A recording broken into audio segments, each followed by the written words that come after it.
편하게 잘 보내셨습니까? 마켓나우 1부 시작하겠습니다. 임종윤입니다. 고은별입니다.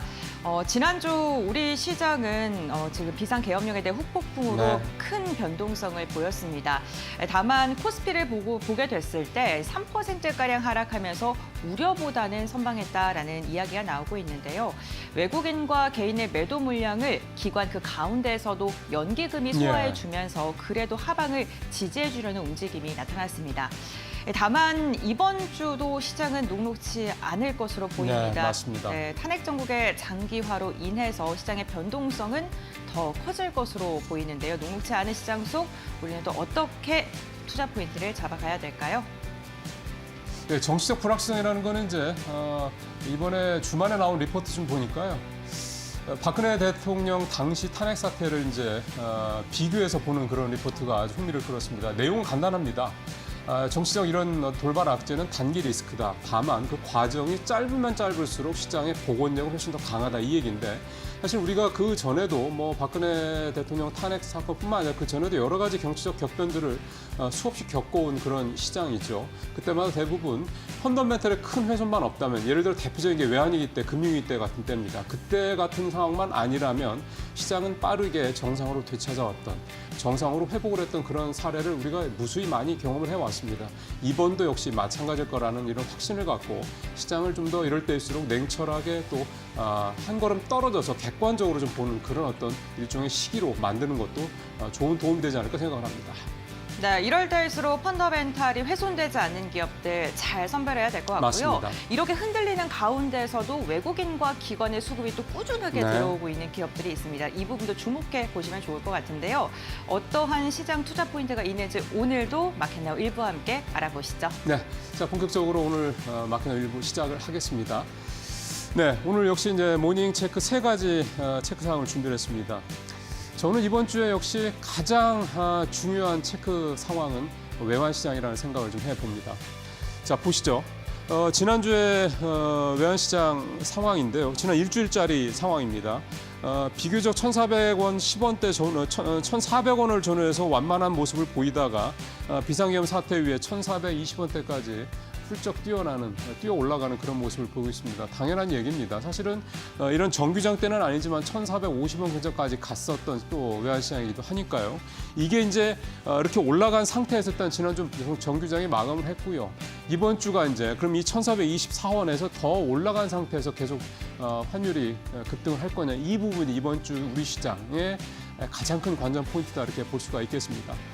일단 지난주는 1,419원, 정규장에서는 그렇고요. 애프터마켓에서 1,424원에 마감이 됐고 1,450원이 상당히 이제 우리 시장에 이제 변곡점이 될 것이다 이런 해석들이 계속 나오고 있는데요. 앞서 이제 고은별 앵커도 헤드라인에서 말씀하시면 뱅크 오브 아메리카가 이제 원달러 환율이 이번 주에 급등할 가능성이 있다라는 이제 우려를 제기를 좀 한 상황이고요.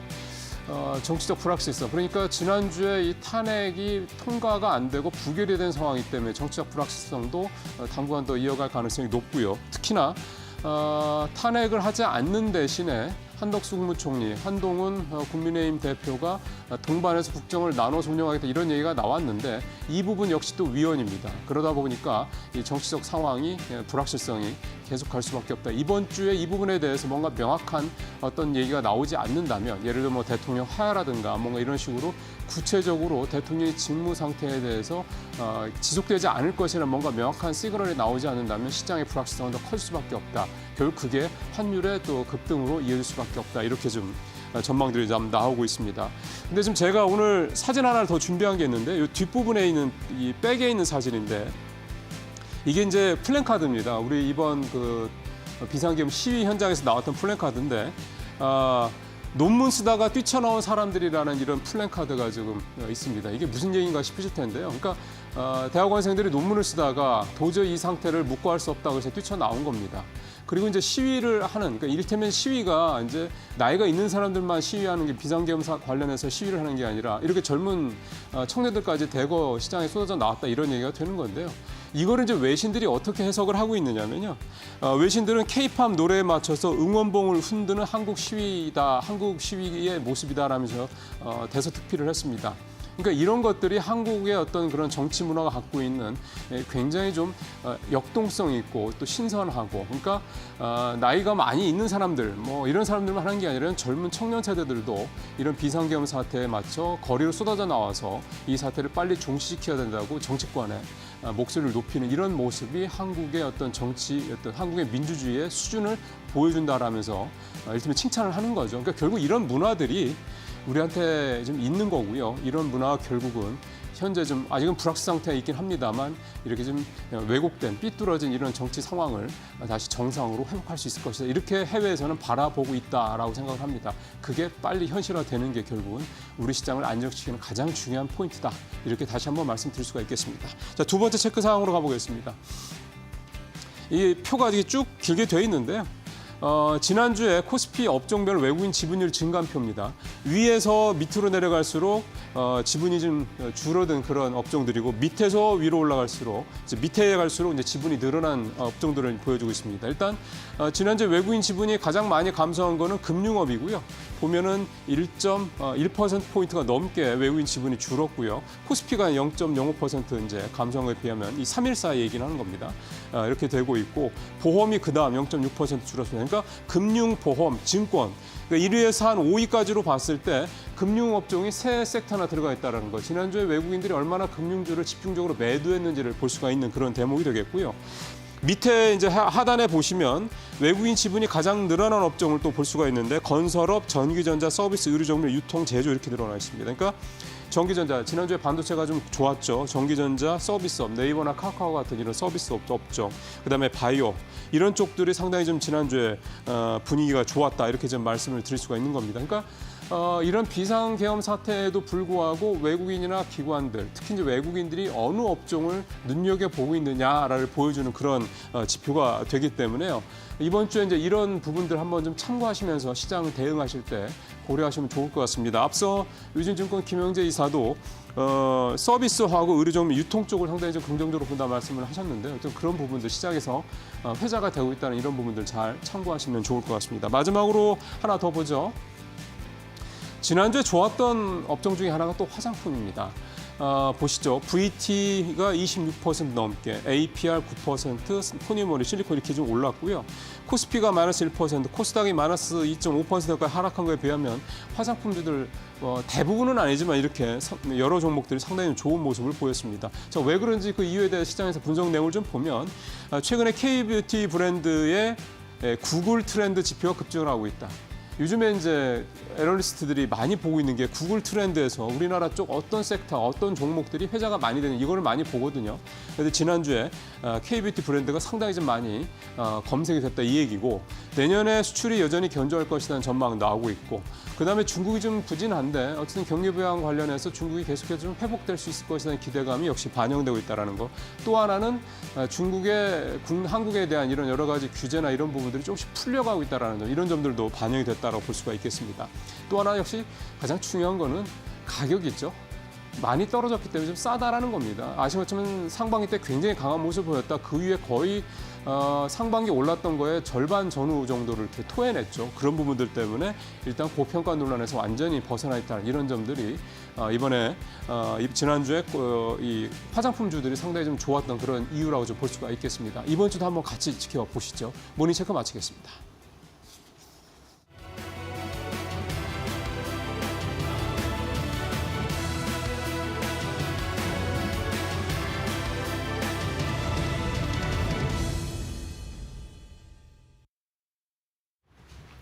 네, 한 주를 시작하는 월요일입니다만 주말 사이 더 불거졌던 정치적인 리스크로 인해서 마음이 가볍지만은 않습니다. 그럼에도 이번 한 주 우리 국내 증시는 어떤 국면을 맞이하게 될지 본격적으로 점검하기 전에 지난주 금요일 마무리됐던 뉴욕 증시부터 같이 체크를 해보도록 하겠습니다.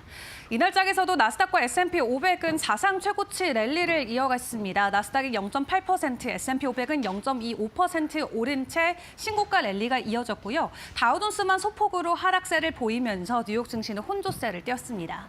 그리고 주간 단위로 놓고 보더라도 나스닥이 이 M7 중심으로 지속적인 지수 상승이 나온 것을 확인을 해볼 수가 있겠는데요. 지난 한 주 동안만 나스닥 지수 3% 넘게 급등을 했습니다. 금요일장에서도 메타나 테슬라와 같은 종목들이 다시 한번 52주 신고가 돌파를 해주면서 기술주 위주로 나스닥의 지속적인 상승이 이날장에서도 눈에 띄었습니다. 그리고 이날 증시에서 가장 중요했던 건 고용 보고서가 되겠죠. 비농업 고용 22만 7천 건이 증가되면서 시장 예상치를 상회하는 모습이 나왔고요. 실업률 같은 경우는 4.2%로 시장의 예상치에 부합하는 수치가 나왔습니다. 뜨겁지도 차갑지도 않은 골디락스의 경제 상황이 미국에서 이어지고 있다라는 평가가 나오면서 일단은 긍정적으로 해당 지표를 소화해주기도 했고요. 그렇다 보니까 페드워치에서도 12월 기준금리를 놓고 0.25%, 한마디로 스몰컷을 진행하는 것을 놓고 지속적인 가능성과 자신감을 키워가고 있습니다. 현재 86%의 확률로 다다음 주에 있을 FOMC 금리 인하한다라는 것에 많은 사람들이 예측을 하고 있는 상황인데요.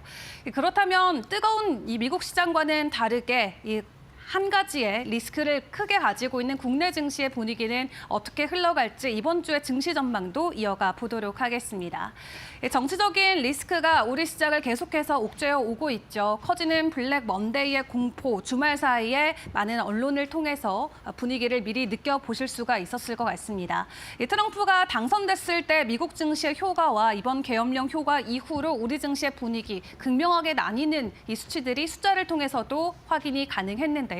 일단 주말 사이에 결론적으로는 윤석열 대통령의 탄핵소추안이 불성립이 됐습니다. 야당에서는 14일에 탄핵안을 재표결하겠다라는 입장을 보여주고 있는데 그 전까지의 정치적인 리스크의 극심한 변동성으로 인해서 증권 시장도 크게 흔들릴 수 있다라는 부분은 꼭 주의를 해보시는 게 중요할 것 같고요. 또 실시간으로 해외에서도 정규 방송을 중단하고 우리나라 상황을 보도할 정도로 굉장히 집중해서 다루고 있는 상황입니다. 다만 시장에서는 어느 정도 안정화를 찾아가려는 모습들은 보여지고 있지만 아직까지는 명확한 해답이 나오고 있지 않은 상황이죠. 그리고 지금 시장에서 가장 중요하게 봐야 되는 부분은 바로 환율 부분이 될 것 같습니다. 다음 페이지 통해서 확인을 해보시죠. 지금 환율이 지속적인 변동성을 보여지면서 원자재나 원재료값 상승에 수입 부담감을 느끼고 있는 기업들 그리고 해외 설비 투자를 앞둔 기업들 같은 경우는 상당한 리스크를 안고 있습니다. 특히 우리나라 대형주 위주로 해당 리스크가 그대로 주가에 그리고 또 실적에 반영될 수 있다라는 불안감이 커져가고 있고요. 때문에 금융권에서도 대응책 마련에 굉장히 분주한 모습을 보여주고 있는데 미국의 뱅크 오브 아메리카 같은 경우도 이번 탄핵 부결로 인해서 오늘 시장 안에서 원화 가치의 급락 가능성이 더욱더 커졌다라는 코멘트를 내놓기도 했습니다. 연말로 갈수록 긍정적인 효과와 가능성, 기대감이 올라가는 것이 아니라 오히려 그 반대의 모습을 보여주는 증시 흐름이 이어지고 있는 상황인데요. 또 여기에 트럼프 리스크까지 완전히 해소된 게 아니기 때문에 우리 기업들이 짊어져야 되는 부담감은 계속해서 커져만 가고 있는 상황인 것 같습니다. 이번 주에 증시의 하단, 코스피 같은 경우는 2,300선까지도 나와 있기 때문에 이번 한 주 동안의 변동성 그 어느 때보다도 주의를 해보시는 게 중요할 것 같고요. 미국 증시와는 디커플링 형상을 보이면서 계속해서 반대되는 흐름이 나오고 있는데 일단 우리 증시 안에서의 이 리스크 언제 해결이 될 수 있을지 이 부분에 집중을 해보시는 게 가장 중요할 것 같습니다. 일단 오늘 개장 상황 때까지 이데일리 TV와 함께 꼼꼼하게 전략들 챙겨보시길 바라겠습니다.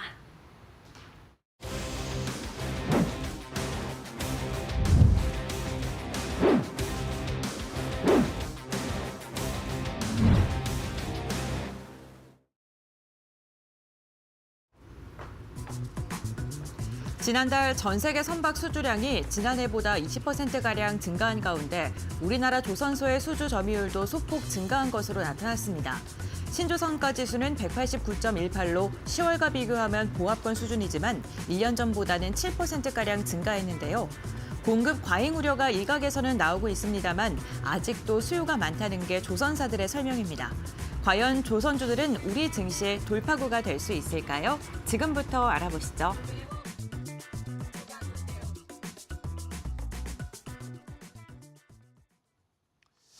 예, 12월 9일 월요일 마켓 나우 1부는 이슈레이더로 이제 본격적으로 좀 출발합니다. 오늘도 박근호, 곽유정 두 분 모시고 말씀 나눠보겠습니다. 자, 어서 오십시오.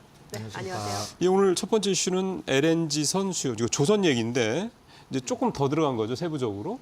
오늘 박근호 이사님 가져오신 그 포인트 한번 살펴보죠. 일단 시장이 굉장히 좀 어려운데요. 대응이 가능하신 분들은 또 새로운 좀 기회가 오고 그럼요. 있다라고 생각을 해서 네. 앞으로 계속 또 좋아질 수 있는 산후에 과연 무엇이 있을까라고 고민을 한 끝에 한번 좀 이슈를 선정을 해봤는데요. 네. 일단 뭐 배를 만드는 조선소 입장에서는 아무리 좋은 배를 만들어도 우리 그 해운사들이나 이런 쪽에서 발주를 안 하면은 그럼요. 이제 수주를 못 하는 거잖아요. 그렇죠. 이 발주 상황이 이제 앞으로 어떻게 될 것인가를 분석을 했을 때 아직은 좀 윗단을 한참 좀 열어놔도 되지 않을까라는 생각에 이번 이슈를 좀 준비를 했습니다. 왜 이제 이 LNG 선을 이제 제가 이제 말씀을 드리려고 하냐면 사실 우크라이나 러시아 전쟁 때 이제 러시아에서 유럽으로 가는 노스스트림 해적 그 LNG 가스관이 이제 폭파가 되면서 그 수요 공급이 좀 많이 꼬였었거든요. 그렇죠. 그래서 이제 그 관보다도 이제 전 세계에서 LNG 플랜트들이 붐이 이루면서 이제 배로 많이 나르기 때문에 그 배에 이제 수요가 앞으로 이제 조금 우리가 생각하는 것보다 더 많이 남아 있는데 제가 좀 체크 팩트를 몇 개 좀 해드리면 예. 일단 그 제가 이제 전전 시간인가 말씀드렸을 때도 이제 그 배들도 이제 자동차와 마찬가지로 이제 저탄소로 가기 때문에 연료를 많이 바꾼다라고 말씀드렸었는데 네. 그때 많이 나왔던 게 이제 뭐 메탄올이었었는데 실질적으로는 메탄올보다 LNG가 지금 더 많이 쓰이고 있다라고 그래요. 아무래도 효율적인 측면에서 그렇긴 한데 자 그렇다라고 하면 우리나라 이제 조선소나 그 밑에 단에 있는 기자재 업체들이 LNG 선과 관련돼서 어떤 모멘텀이 있냐면 앞으로 LNG 선이 얼마나 더 많이 늘어나는지를 잠깐 간단하게 좀 설명을 드리면 현재 미국이랑 카타르가 LNG 프로젝트를 굉장히 많이 지금 예. 가동을 앞두고 있는 상황인데 그게 이제 가동을 한다라고 하면은 현재 전 세계에서 배에 전 세계 해상에서 돌아다니고 있는 LNG 선보다 400척 이상이 더 지금 필요하다라는 얘기가 좀 나와주고 있는 상황이고요. 지금도 한 460척인가요? 제가 자료를 본 거로는 그런 게 있는데 그거보다 그만큼이 더 필요하다는 얘기네. 제가 알기로는 지금 돌아다니는 건 정확히 한 754척인가 될 그래요? 겁니다. 네, 근데 이제 그 부분들도 있고 우리가 보통 비행기들 보면은 공중급유선이 있잖아요. 공중급유선, 비행기들 같은 전투기 같은 경우 예. 공중에서 급유를 하는 건데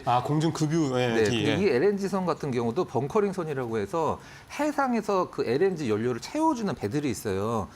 지금 그 LNG선은 많지만 이 LNG를 채워주는 거는 지금 현재 60척밖에 없기 때문에 또한 이러한 수요들이 많다라고 해서 LNG선 조선주들 보시면 될 거 하고 그다음에 그 밑에 단에 있는 본행제 기업들이 특히 수혜를 가장 많이 받을 것으로 생각을 하고 있습니다. 그러니까 LNG 벙커링선, 그러니까 이게 소위 말하는 비행기로 따지면 공중 급유기 같은 네, 맞습니다. 선박. 네. 그러니까 결국 이것도 사실상 LNG선이랑 마찬가지 아닙니까? 똑같습니다. 그런 네, 거죠. 네.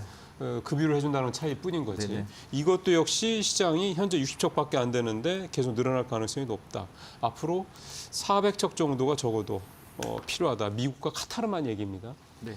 근데 LNG가 나는 나라들은 많기 때문에 이런 부분들을 감안했을 때 LNG가 지금도 뭐 2027년 뭐까지 수주가 완료됐다고 하는데도 앞으로 더 필요하다 이런 얘기가 좀 되는 거네요. 자, LNG선을 좀 좁혀서 LNG 관련주들 어떤 종목들이 있는지 고은변을 통해서 확인해 보겠습니다. 네, LNG 관련 기업들의 최근 흐름 함께 확인해 보시죠. LNG 산업 같은 경우에는 트럼프 행정부가 2기를 맞이하게 됐을 때 그 프로젝트가 재추진될 가능성이 거론되면서 시장에서 주목을 받고 있습니다. 중국에 대한 견제가 점점 더 심해지고 있는 가운데 우리나라가 상대적으로 반사이익을 얻을 수 있다라는 긍정적인 전망이 나오고 있기 때문인데요. LNG 관련된 조선 기업들, 외국인이 우리 시장에서 떠나는 가운데서도 매수세가 유의미하게 들어온다는 게 특징적이었습니다. 대표적으로 조선 3사 가운데 두 곳을 확인해 보겠습니다. HD현대중공업 같은 경우에는 전일만 보게 된다면 1.65%가량 하락했지만 외국인과 기관의 쌍끌이 매수세가 긍정적으로 들어오고 있고요. 하나오션도 2%가량 내림세가 나오긴 했습니다만 외국인의 매수세가 최근 유입이 되고 있는 상황입니다. 특히나 국내 조선사들 같은 경우에는 LNG 선박에 대한 비중이 매출 비중에서 굉장히 크고요. 고부가가치 선박이기 때문에 다가오는 트럼프 행정부에서 에서 좀 수혜를 받을 수 있다라는 긍정적인 분석이 나오고 있고요. 일선 같은 경우에 3%가량의 주가가 빠졌습니다만 최근에 외국인 기관의 쌍끌이 매수세 유입되고 있고요. 재기화와 관련되어 있는 기술력을 갖고 있는 기업입니다. LNG선 그러니까 가스를 다시 액화했다가 육지에 올라갈 때 기하화를 해야 되는 기술력이 필요한데 그 기술을 갖고 있는 기업이 1승이다라고 보시면 될 것 같고요. 피팅 관련 기업 중에선 성광밴드가 1%가량 전일에는 하락했습니다만 시장의 하락으로 인한 하락이고요. 외국인이 우리 시장에서 꾸준하게 이탈하는 가운데서도 성광밴드 무려 3거래일째 매수하고 있다는 것이 확인이 됐습니다.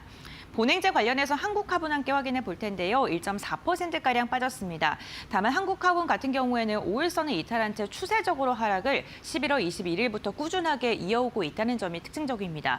외국인의 이탈이 좀 지속적으로 나오고 있고 기관까지도 매도에 가담을 하고 있는데요.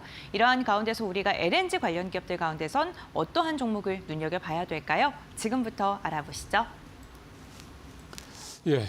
그 사실상 조선 기자재 업체들을 오늘 좀 중심으로 보면 될 것 같습니다. 이 중에서 이제 오늘 우리 박 이사님이 어떤 종목 가져왔는지 궁금합니다. 네, 오늘 종목은 동성 하이텍을 준비를 했고요. 방금 앞서서 이제 관련주로 언급된 한국화분과 경쟁을 하고 예, 있는 둘이 기업이죠. 경쟁사죠. 그렇죠. 뭐 매출이나 영업이익도 비슷비슷한데 시가총액은 한국화분이 조금 더 높은 것 같습니다. 자, 일단 LNG선을 얘기를 했을 때 실질적으로 이 두 기업을 빼놓고서는 사실 얘기가 안 되는 부분인데요. 가장 쉽게 설명을 드리면 무엇을 하는 기업인지 우리 뭐 시청자 여러분들 다 잘 알고 계시겠지만 LNG선 탱크 안에 본행제를 극저온으로 보관을 하고 이동을 해야 되기 때문에 그 탱크 안에 그 본행제를 만드는 기업이다라고 생각을 하시면 될 것 같고요. 동성화이텍 같은 경우는 이 본행제가 전체 매출의 한 80% 정도를 차지를 하고 있고 나머지 20%는 그 탱크 자체를 만드는 기술을 일단 뭐 매출 쪽으로 잡고 있는 상황입니다. 지금 LNG 전 세계 LNG 터미널의 전체 캐파가 어느 정도 되냐면 10.5억 CBM이라고 보통 기사가 나와 있는데 이제 CBM이라는 것은 우리가 이제 큐빅 미터라고 해서 우리나라 말로 바꾸면 입방미터? 그렇죠. 세제곱미터. 세제곱미터. 그렇죠. 예. 그렇게 표현을 하기도 합니다. 그게 이제 10.5억 CBM이라고 표현이 되는데 이게 앞으로 이제 미국과 카타르의 LNG 프로젝트가 실제적으로 가동을 하게 되면 약 3배 정도 늘어난다라고 해요. 그리고 그것과 관련돼서 운반선인 LNG선의 수요도 늘어난다. 그렇다라고 하면 LNG선의 수혜라고 볼 수 있는 한국화본 그리고 오늘 말씀드리는 동성 화인텍이 실질적으로 많은 수혜를 볼 것이라고 생각을 하고 있습니다. 예. 일단 뭐 그 본행제를 얘기를 할 때 두 가지 단어가 나오는데요. 이제 마크 3라는 단어가 나오고 NO96이라는 단어가 나오는데 본행제 이제 형식이라고 생각을 하시면 될 것 같습니다. 그 실질적으로 LNG선의 형태죠. 그 마크 3 같은 경우는 우리나라에서 이제 그 삼성중공업이 현대중공업이 하고 있는 방식이고요. 예. NO96 같은 경우는 대우조선해양이랑 대부분의 중국 업체들이 많이 하고 있습니다. 대우조선해양이면 HD 한국조선해양이겠네 이제. 그렇죠, 네 맞습니다. 네, 마크 3 같은 데서는 실질적으로 이제 우리 이제 한국화본이랑 그 동성 화이텍이 우리나라에서 거의 90% 이상 독점을 하고 있다 보시면 될 것 같고요. 예. 얼마 전에 동성 화이텍의 큰 수주 뉴스가 좀 하나 나왔죠. 그 현대중공업, HD 현대중공업이랑 HD 현대사모의 본행제 4,100 9억 원을 공급 계약을 했다. 요거는 이제 LNG선이 아니라 메탄올선이라고 보시면 될 것 같습니다. 예. 한국화본과 동성 화이텍의 가장 큰 차이점이 뭐냐면 이 마크 3에 들어가는 소재 중에 트리플렉스라는 트라이플렉스라고 얘기를 하고 유리 섬유로 된 재질이 있는데 그건 한국화본이 우리나라에서 독점적으로 생산을 하고 있다라고 보시면 될 것 같습니다. 일단은 우리나라 기업들은 마크 3 방식으로 많이 하고 있기 때문에 동선 화이텍, 한국 카본 모두 수혜라고 볼 수 있는데 두 기업의 주가 흐름이 좀 약간은 다른 듯한 흐름을 보여주고 있어요. 주가 흐름이 동선 화이텍 쪽이 조금 나은 듯한 느낌인데 그래서 오늘 동성 화이텍을 가주셨군요. 한국 카본은 또 그 얼마 전에 불도 한번 좀 났었죠. 네. 그렇게 해서 동선 화이텍 쪽 시장이 이제 어렵기 때문에 일단은 제가 말씀드리고 싶은 것은 전방 산업이 굉장히 크게 성장을 하고 있고 그다음에 우리나라 조선사들이 LNG 수주를 늘려가고 있고 중국이랑 지금 경쟁을 굉장히 많이 하고 있는 상황인데 그렇다라고 하면 그 밑단에 있는 기자재 쪽 그다음에 본행제 쪽도 실적은 자연스럽게 좋아질 가능성이 높다라고 보고 있고 주가는 사실 좀 약간 미지수긴 합니다만은 결국에는 믿을 것은 실적이다라는 그렇죠. 개념으로 동성 화이텍 한번 말씀을 드려봤습니다. 예. LNG선 수주가 늘어나면 늘어날수록 그 안에 LNG를 이렇게 담아서 이렇게 갖고 있어야 되는, 그러니까 보관하는 이 본행제, 이쪽 초저온 본행제 수요가 늘어나는데, 그거 만들어내서 우리나라의 동성화인텍, 한국카본 두 회사가 대표적인데, 한국카본보다는 동성화인텍을 오늘 가져오신 거고, 그 이유가 이제 어떤 그림상 동성화인텍이 조금 더 이제 나아 보인다, 이렇게 좀 말씀을 해주셨고, 사실 두 회사를 같이 보시면 될 것 같습니다. 예, 이게 뭐 현재 한 796척인데 장기적으로 1,500척까지 추가 발주가 된다 그러면은 뭐 엄청나게 이 LNG선은 앞으로도 수요가 늘어날 수밖에 없다, 이렇게 전망을 해볼 수가 있겠네요. 자, 이제 LNG선 관련해서 우리 곽유정 파트너 어떤 종목 가져오셨습니까? 네, 오늘 뭐 본행제 말씀하셨으니까 저는 당연히 벙커리선 관련돼서 가지고 왔는데요. 예. 네, 아까 그 급유선 얘기하는 거였죠? 맞습니다. HD 현대미포 가지고 왔고요. HD 현대미포가 2018년도 이후로 총 지금 5척의 LNG 벙커링선을 인도를 함으로써 지금 세계 최다 건조 실적을 가지고 있는 곳이기도 하고요. 올해 하반기에만 무려 7척을 수주를 하기도 했습니다. 그렇기 때문에 수주에 대한 모멘텀 우리 시청자분들이 주목해 보셨으면 좋겠고요. LNG 벙커링선 같은 경우에는 척당 얼마 정도 하냐면 무려 한 1,200억 원에서 1,300억 원 정도 한다고 보시면 되겠습니다. 중소형선 가운데서도 가장 상대적으로 성과가 높은 편이라고 볼 수 있을 것 같고요. 최근에는 이제 LNG 추진선과 또 주문과 그런 인도가 늘어나는 거에 비해서 LNG 벙커링선 같은 경우에는 인프라와 공급이 그 수요를 지금 따라가지 못할 정도로 계속 또 주문량도 같이 함께 늘어나고 있는 추세라고 볼 수 있을 것 같고요. 그러다 보니까 또 9월 달에만 LNG 벙커링선 3척을 지금 수주를 했습니다. 보니까 올해 발주가 이뤄진 LNG 벙커링선 8척 중에서 무려 3척을 이 HD 현대미포 쪽에서 따냈다라는 점에 대해서 우리 시청자분들이 좀 주목을 해보시면 좋을 것 같고요. HD 현대미포가 특히 올해 들어서 주가 상승 탄력이 굉장히 좀 강하게 나타나고 있는데 올해 예상 컨센서스 한번 보도록 하겠습니다. 작년보다 매출액이 당연히 이제 증가될 것으로 기대가 되고 있고, 영업이익 역시도 그동안 계속 적자를 내오다가 올해부터 이제 기점으로 해서 흑자 전환되는 지금 모멘텀을 타고 있는 중이라고 볼 수가 있습니다. 지난 이제 3분기 같은 경우에도 영업이익이 353억 원으로 흑자를 내면서 시장 어닝 서프라이즈를 기록하기도 했었는데요. 4분기 지금 예상 컨센서스 보면은 3분기보다 훨씬 더 매출액도 증가될 것으로 기대가 되고 있고, 영업이익이나 당기순이익 역시도 대폭 증가될 것으로 증가될 것으로 좀 기대가 되고 있습니다. 사실 3분기 같은 경우에는 휴일이 많다 보니까 조업일수가 줄게 되기 때문에 매출이 좀 주는 그런 착시가 있거든요. 그런 부분이 반영이 됐다라고 볼 수 있을 것 같고, 그리고 또 환경 자체도 최근에는 미국 달러 대비 원화 환율이 또 하락함으로써 이렇게 반영이 되는 부분들도 분명히 있습니다. 그럼에도 불구하고 생산성이 개선이 되면서 4분기는 좀 더 큰 폭으로 매출 실적이 좋아질 것으로 지금 기대가 되고 있는 상황이라고 볼 수 있을 것 같고요.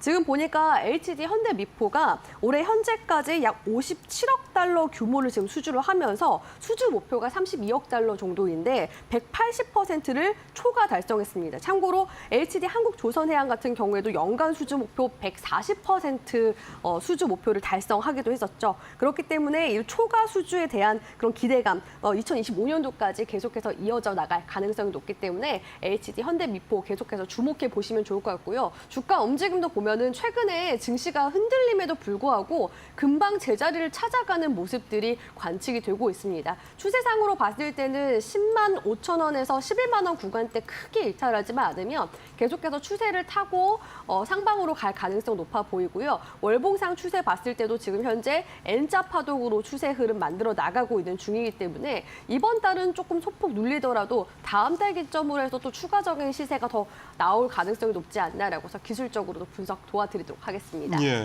현대미포, 여기는 이제 LNG 벙커링선, 아까 말씀드린 공중 구비구 같은 역할을 하는 선박에서 가장 많이 보유하고 있는 회사다, 실적을 하고 있는 회사다, 이렇게 해서 오늘 LNG 관련돼서는 2개, 그러니까 동성화인텍이라는 본행제 생산의 회사, 그다음에 LNG 벙커링선 이 2회사를 하는 현대미포주던 이 2회사를 살펴봤습니다. 자, 두 번째 이슈로 넘어가 보겠습니다.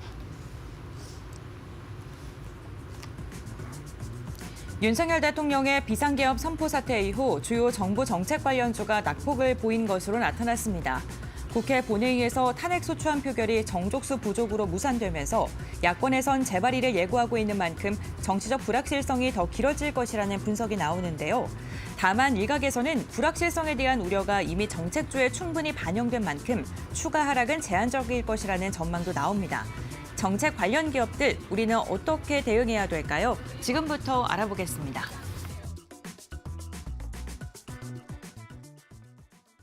두 번째 정책 관련주입니다. 사실은 지난주에 가장 타격이 컸죠.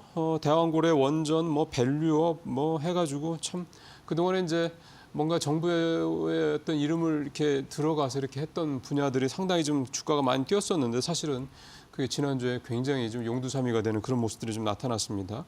이번 주도 역시 딱히 벗어날 수 있을까라는 걱정이 드는 대목이긴 한데 자, 오늘 이 정책 관련 주를 우리 곽유정 파트너가 가져오시는 그 포인트를 좀 들어보겠습니다. 네, 일단은 우리 국내 지금 주식시장이 너무 좋지 않습니다. 네. 탄핵 정국에 들어서면서 환율 역시도 한 1,500원 선까지 치솟지 않을까라는 그런 전망들이 계속 나와주고 있는 편이고요. 예. 그리고 우스갯소리 이런 이야기 있습니다. 미국 주식은 이제 롱으로 잡고 우리 국내 주식은 이제 숏으로 잡아야 된다. 그리고 이제 탄핵이 예. 끝나고 나면은 그때부터는 증시 반등이 한 10%에서 20% 정도 나올 가능성이 기존에도 한번 이제 있었기 때문에 과거 사례를 통틀어 봤을 때 그럴 때는 또 다시 한국 주식 시장에 이제 ETF나 레버리지 이쪽을 좀 잡아야 된다. 이런 지금 이야기가 나오고 있거든요. 확실히 지금 국내 주식 시장이 계속해서 좀 얼어붙고 있는 모습이 많이 관측이 되고 있고요. 그러다 보니까 계속해서 이제 수급 쏠림이 정치 테마 쪽으로 가는 것 같습니다. 그 중에서 가장 좀 타격이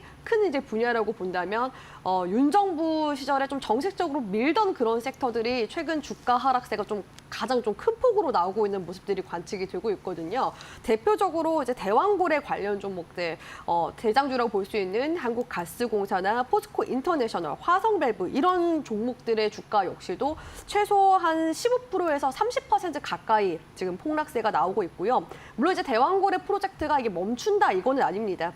왜냐하면 시추선인 웨스트 카펠라호의 이제 부산 입항을 시작으로 해서요. 이번 주에는 이제 예정대로 해서 동해 심해 가스전 첫 탐사 시추를 본격화할 전망이다라는 내용들도 같이 나와주고 있거든요. 하지만 이제 탄핵 정국이 지금 장기화되는 측면이 있어서 대표 사업으로 또 인식이 되어 왔던 이 대왕고래 프로젝트 추진 동력이 좀 약화될 수 있다라는 그런 관측들이 나오고 있는 부분들은 어쩔 수 없이 지금 주가상으로 좀 반영이 되는 부분이 있다라고 볼 수 있을 것 같습니다.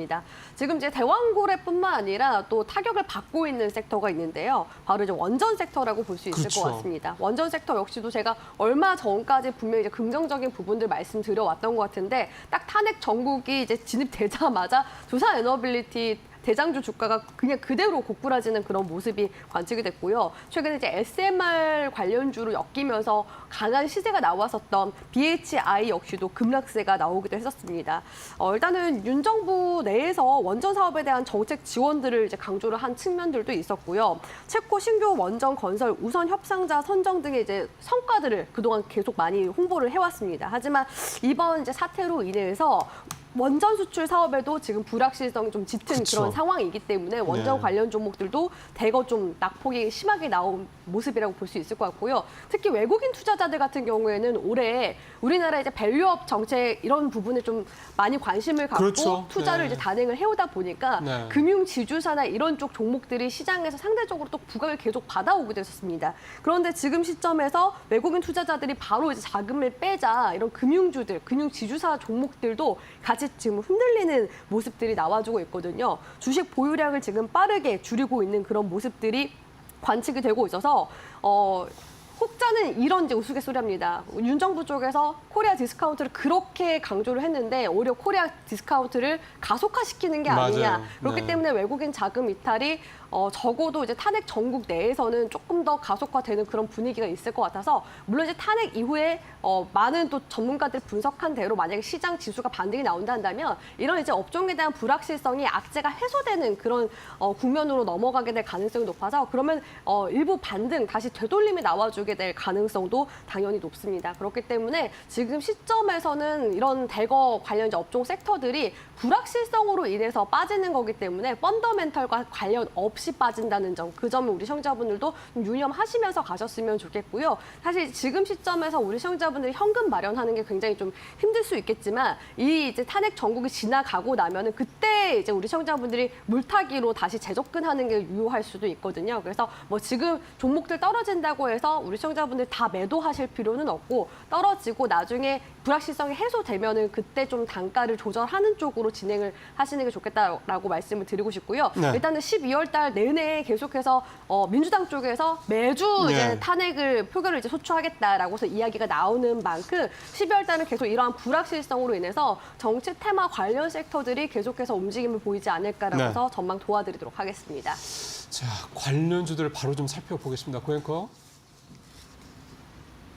네, 정부 정책과 관련된 기업들의 흐름 함께 확인해 보겠습니다.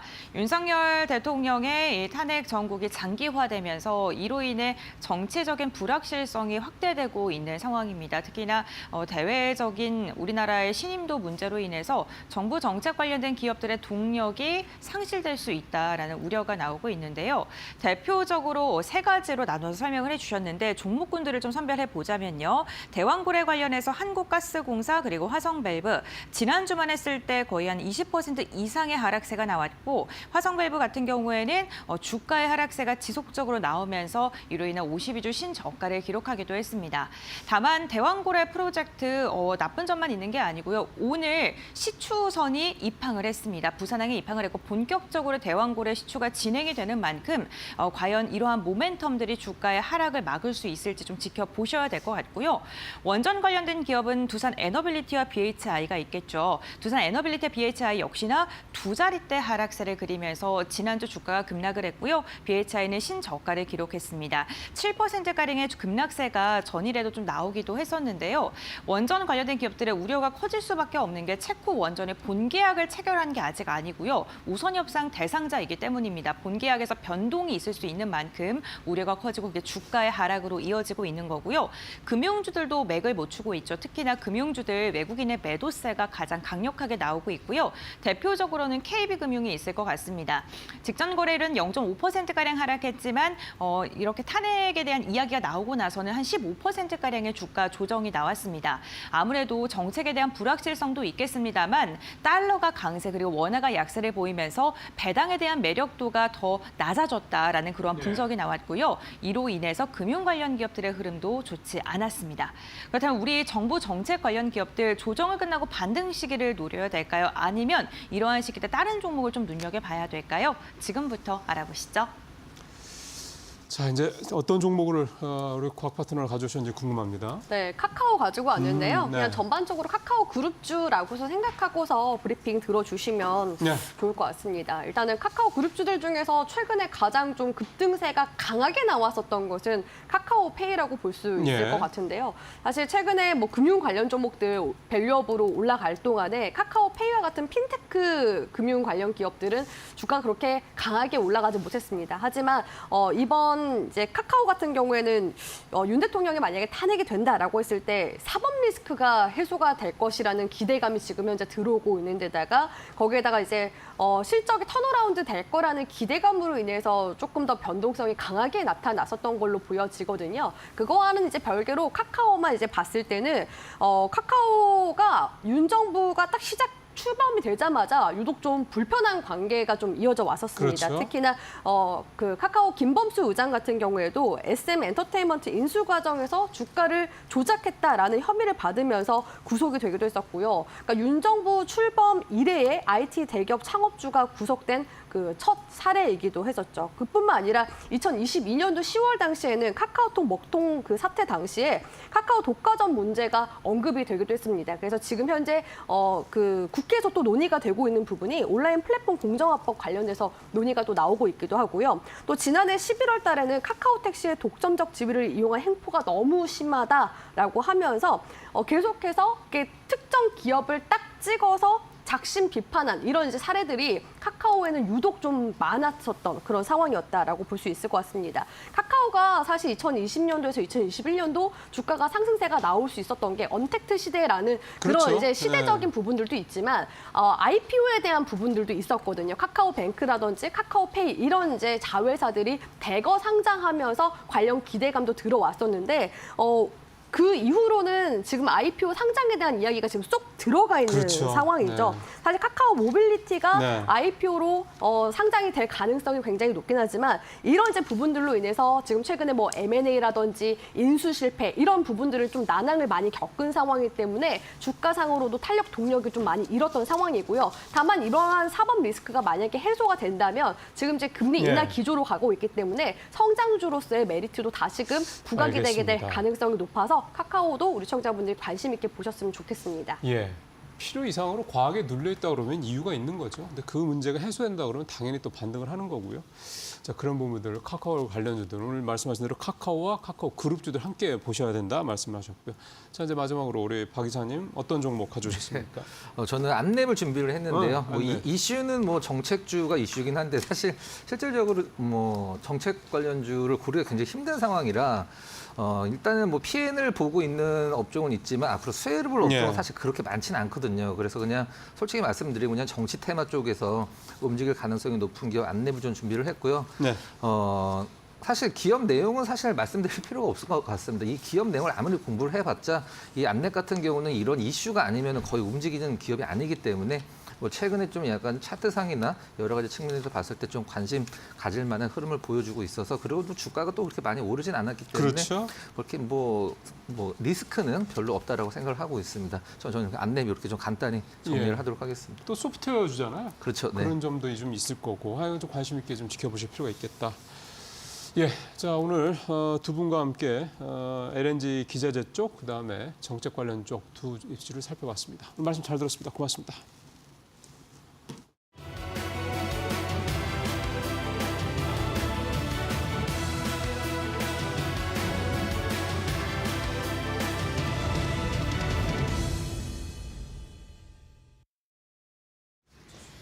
마켓 리포트 강민정입니다. 오늘도 함께 종목 두 가지 살펴보겠습니다. 먼저 클래시스 확인해 보겠습니다. 상상인 증권에서 발간한 리포트고요. 제목에 기업 가치 증가는 지속되고 있다면서 매수 타이밍이 중요하다고 이야기했습니다. 명실상부한 수출 기업이죠. 주요 제품인 클래시스 그리고 신제품인 볼류버 등이 글로벌리 70여 개 국가로 수출되고 있고요. 수출 비중도 68%에 달하는 상황입니다. 특히 주력 제품인 클래시스의 비중이 49%로 압도적이고요. 소모품 비중도 46%로 최근 매출 성장률이 가파르게 증가하면서 캐시카우가 되고 있습니다. 기타 매출이 2%가량 발생하고 있죠. 상상인 증권에서는 기존 목표 주가 6만 원을 유지하고 투자 의견도 매수를 달았는데요. 당장 매수는 또 아니라고 이야기했습니다. 뒷장에서 더 자세하게 살펴보시죠. 네, 클래시스 미용 의료기기 장비 매출이 계속해서 고성장을 이룩하고 있습니다. 일단 슈링크 같은 경우에는 매 분기별로 60억 원 이상의 안정적인 수익을 가져다 주고 있고요. 수출도 40%대 고성장을 지속하고 있습니다. 이 슈링크가 인기 있는 수출 지역은 남미 그리고 아시아 등지인데요. 그리고 볼류머가 또 신제품 런칭을 올해 했습니다. 순차적으로 미국에 10월 런칭했고 태국 에 2월, 브라질에 4월, 그리고 대만과 호주에는 올 3분기에 런칭을 했죠. 여기에 따라 볼류머의 매출도 지속적으로 증가할 걸로 보여요. 2024년 이 같은 미용 의료기기 장비 매출을 모두 합산한 매출액은 1,123억 원이 예상되는 상황이고요. 이외에 소모품 매출에서도 1,000억 원 이상의 매출이 나올 걸로 보입니다. 소모품 매출 같은 경우에는 장비 매출보다도 오히려 매출 증가세가 더 가파르게 나오고 있어서 2025년에도 전사의 실적 성장을 견인할 걸로 보입니다. 또 최근 이루다와 10월에 합병이 있었죠. 이루다와 동사 같은 경우에는 제품군에서도 겹치지 않고요. 또 수출하는 주요 지역도 겹치지 않습니다. 그렇다 보니까 경쟁이 되지 않기 때문에 합병 시너지가 마케팅적으로도 매출적으로도 잘 나올 것으로 보이는 상황이고요. 다만 최근에 악재성 이슈, 최대 주주 지분 매각설이 있었습니다만 여기에 더해서는 일반에 결과가 나오기 전까지는 잘 알려지지 못하는 내용이기도 하고 말 그대로 단기적인 변동성만을 자극하는 요인이다라고 평가했습니다. 결론적으로 상상인 증권에서는 해외 수출 추이를 지속적으로 체크하면서 장기 관점에서 매수 전략을 줬는데요. 다만 이 매수 타이밍에 대해서 서두를 필요는 없고 변동성으로 인한 낙폭이 나올 때 저가 매수하자고 권하고 있네요. 네, 이어서 다음 리포트도 확인해 보겠습니다. 이번에는 NH투자증권에서 발간한 SAMG 엔터 관련한 리포트고요. 두근두근 캐치 실적핑이라고 센스 있는 제목을 달았습니다. 일단 아직까지는 영업 적자가 나고 있죠. 하지만 이 같은 매운 실적은 3분기로 마감하고 4분기부터는 달콤한 실적, 흑자 전환이 기대된다고 적었습니다. 지난 3분기에는 빅베스가 있었습니다. 의류 재고 처리로 인한 빅베스였는데 이 빅베스 다시 한번 설명을 드리자면 실적이 잘 나오지 않을 것 같은 요인들을 한 회계 연도로 다 몰아넣는 걸 의미합니다. 그렇다 보니까 적자가 지속되고 있는데 4분기에는 흑자 전환하고 2025년에는 이렇게 실적이 턴어라운드 할 것으로 예상되는 상황이죠. 목표 주가는 달지 않았습니다. 더 자세하게 확인해 보겠습니다. 지난 3분기 SAMG 엔터에서는 재고를 약 80억 원가량 털어냈습니다. 이제 남아있는 잔여 재고는 판매 가능한 완구나 인형 같은 제품군이 되겠습니다. SAMG 엔터 메가 캐릭터 IP를 가지고 있는 기업인 만큼 완구와 인형 같은 제품에서 매출이 75%나 발생하고 있고요. 지난 3분기 영화의 흥행으로 인해서 라이선스 매출도 고성장하고 있는 추세입니다. 이어서 중국 매출 살펴보도록 하겠습니다. 중국향 매출은 올해 230억 원이 예상되는 상황인데 그 가운데 광저우 법인 매출액이 올해 160억 원 예상되고요. 여기에 라이선스 매출이 70억 원 예상되는 상황입니다. 광저우 법인 매출 3분기에는 소폭 줄어들고 있는 것처럼 보이지만 최근 캐치 티니핑 시즌4가 중국에서 방영을 개시했기 때문에 향후에 완구 그리고 인형 같은 제품군의 매출 증가에도 긍정적인 기여를 할 걸로 보입니다. 지난 3분기 굉장히 흥행했던 영화 사랑의 하츄핑입니다. 역대 한국 애니메이션 영화 가운데 2위에 등극하기도 했죠. 이번 영화 흥행으로 얻은 것은 동사의 IP가 타깃할 수 있는 연령층이 조금 더 높아질 수 있는 가능성을 제시해줬다는 겁니다. 여기에 더해서 비용 통제도 잘 하고 있는 걸로 나타나는데요. 최근 대규모 구조 조정에 들어가면서 3분기부터는 급여가 이렇게 감소하고 있는 추세가 나타나고 있습니다. 여기에 더해서 비수익 사업도 잘 정리를 하고 있습니다. 수익이 나지 않는 패션이나 모바일 게임 사업을 정리해 들어가면서 이제는 블록버스터급 키즈 IP를 가지고 있는 키즈 기업으로의 면모를 회복할 수 있을 걸로 기대됩니다. 네, 지금까지 마켓 리포트에서 전해드렸습니다.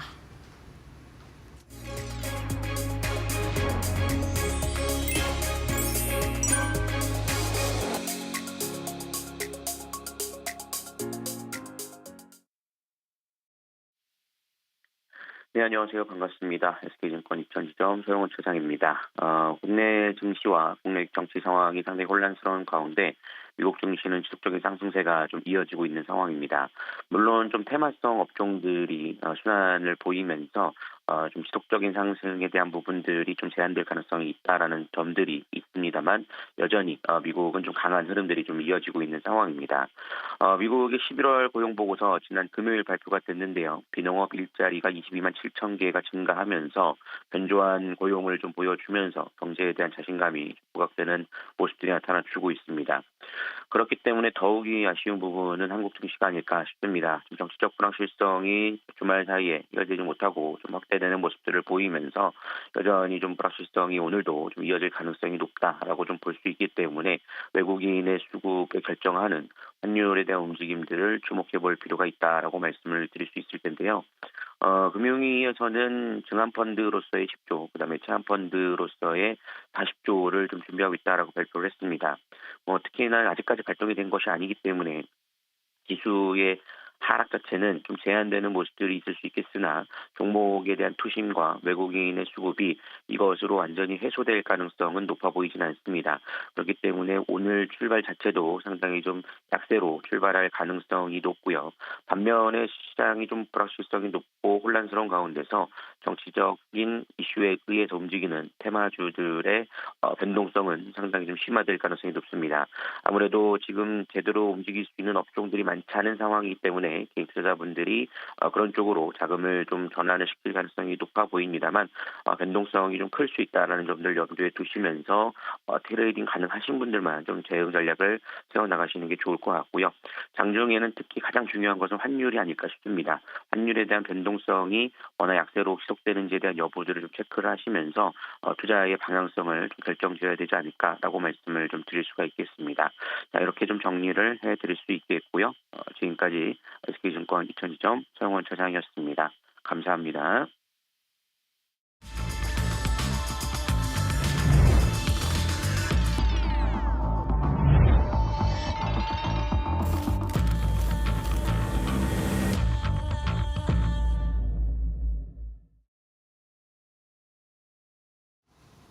예, 시장 이제 한 9분 정도 남았습니다.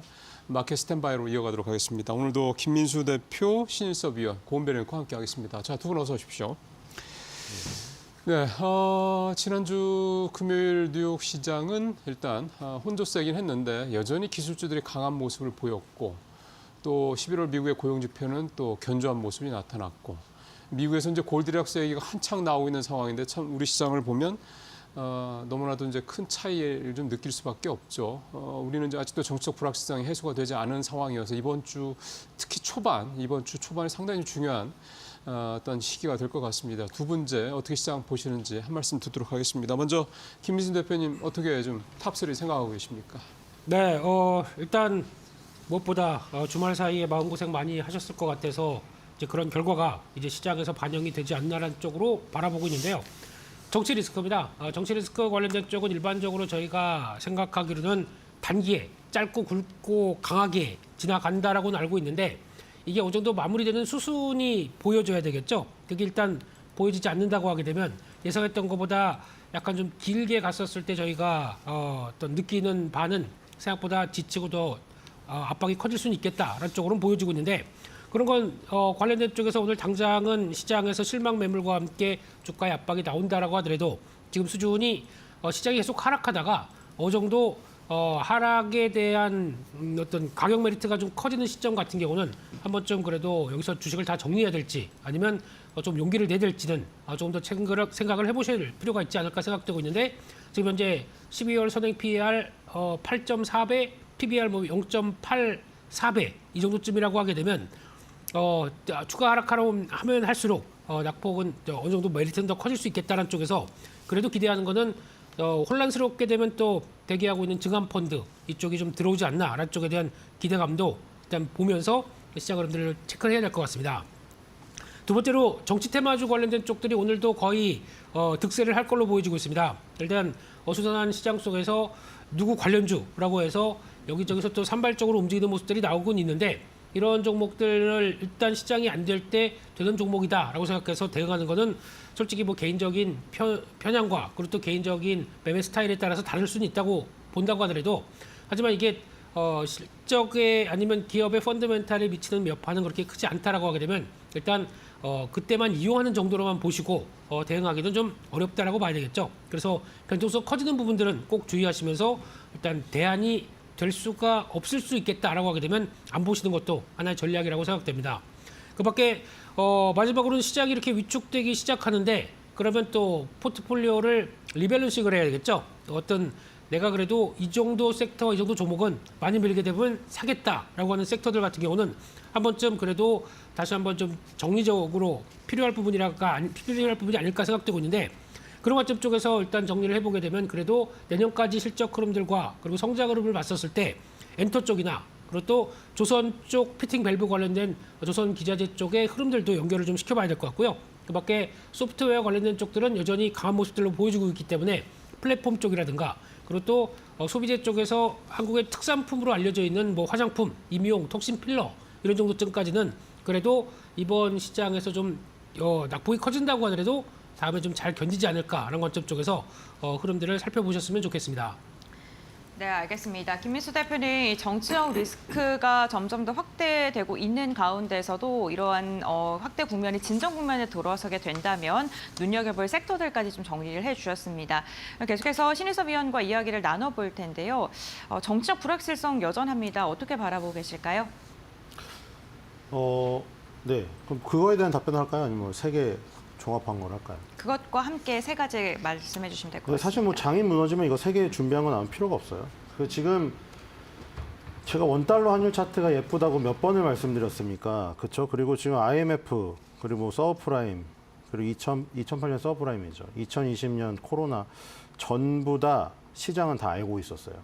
급락 차트였거든요. 그리고 지금 상황이 불확실성이 더 증대돼 버렸죠. 그 주말에 불확실성이 약간이나마 줄어들 수 있는 기회가 있었는데 거기서 또 연장이 돼 버렸습니다. 그래서 지금 불확실성이 더 확대되는 가운데 외신에서는 이제 그 코리아 디스카운트를 증명했다라는 얘기가 나와 버렸거든요. 그래서 코리아 디스카운트가 그 옛날부터 한 이게 몇십 년 동안 계속 반복되는데 PER, PBR이 뭐 외국의 어떤 국가에 비해서 뭐 낮다. 그 얘기가 황당한 얘기가 뭐냐면은 자, 수학을 평생 동안 초등학교 1학년 때부터 고등학교 3학년 때까지 수학을 50점도 못 넣는 애 보고 쟤는 수학 점수가 저평가됐어. 수학을 조금 있으면 잘할 거야. 대학 입학 내일인데. 그러는 얘기랑 똑같은 거예요. 그런 와중에 그 디스카운트라는 그나마 그 이름을 그냥 붙여줬는데 거기서 이제 더 낮아져 버린 거죠, 이제. 쟤는 이제 수학을 50점 맞는 애가 아니라 30점 맞는 애였던 거죠. 50점조차도 고평가였던 거예요. 그러니까 지금 그런 상황으로 지금 가게 되면은 굉장히 좋지 않은 지금 상황이죠. 그리고 지금 우리나라가 그거 아니더라도 지금 굉장히 위기죠. 일단 우리가 배전반이라고 하잖아요. 앞으로 이제 우리나라를 이끌어갈 산업이 배터리, 전기차, 반도체다. 코스닥도 뭐 알테오젠 1위로 올라서긴 했지만 아직도 에코프로비엠, 에코프로가 한 축을 차지하고 있고 그 코스피 같은 경우는 SK하이닉스, 삼성전자가 지금 잡고 있죠. 그래서 반도체랑 2차 전지 이게 쌍두마차인데 그게 배전반의 근거고 지금 문제는 CATL과 비아디의 점유율이 압도적으로 올라가면서 결국에 우리나라가 NCM이나 NCMA로 기술적 우위를 차지하려고 했었던 그 부분마저 무너져 버렸어요, 지금. 그러니까 지금 오히려 그게 더 위험해져 버렸어요. 청라 화재 이후에 오히려 그게 더 위험해져 버렸어요. 열 안정성 자체가 LFP 배터리가 더 나은 것으로 지금 판정이 나면서 그 부분이 지금 떨어져 버렸고요, 점유율이. 반도체도 마찬가지죠. 삼성전자가 완전 선을 놓치면서 그 부분에서 우위를 잃어버렸다는 것이죠. 그러니까 반도체 2차 전지가 지금 그 경쟁력을 잃은 가운데 이런 전방위적인 상황마저 도와주지 않고 있어서 굉장히 지금 어려운 상황이라고 판단이 됩니다. 예, 알겠습니다. 예, 결국 이제 뚜껑을 열어봐야 되는데 동시효과 상황 그래서 좀 어떻게 될지 상당히 좀 궁금합니다. 지금 현재 58분인데 자, 고은변호사님 좀 해주시죠. 네, 12월 9일 월요일장 국내 증시 예상 체결 지수 함께 확인해 보겠습니다. 오늘 우리 시장은 정치적 불확실성이 장기화된다라는 우려감 속에 양시장 일제히 하락을 준비 중에 있습니다. 유가증권 시장 1.28%가량 내리면서 2,397선, 결국에는 2,400선을 내어줄 것으로 보이고요. 코스닥 같은 경우에는 2% 넘게 빠집니다. 643선에서 출발을 준비 중에 있습니다. 그렇다면 시가총액 상위 종목군들은 어떻게 출발할까요? 지금 바로 알아보겠습니다. 1위부터 5위입니다. 유가증권 시장 삼성전자가 0.9%, SK하이닉스는 보합권 출발 예상되고 있습니다.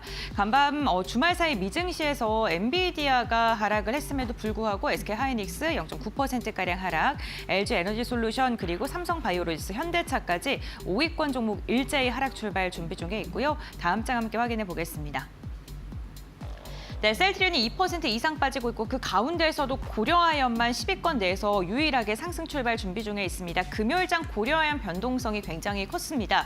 240만 원까지 장중에 올라섰다가 180만 원 부근에서 마감을 했는데 오늘도 변동성은 이어질 것으로 보이고요. 다른 종목군들은 일제히 하락 출발을 준비 중에 있습니다. 코스닥 함께 확인해 보시죠. 네, 코스닥 1위부터 5위입니다. 역시나 5위까지 일제히 하락 출발 준비 중에 있고요. 알테오젠이 3% 이상 빠질 것으로 보이고 그리고 에코프로 그룹주들 1%에서 2%대 하락, HLB도 1.6%, 제약바이오주 그리고 2차전지 너나 할 것 없이 시장의 분위기가 위축되면서 하락 출발 준비 중에 있습니다. 국내 증시 출발합니다.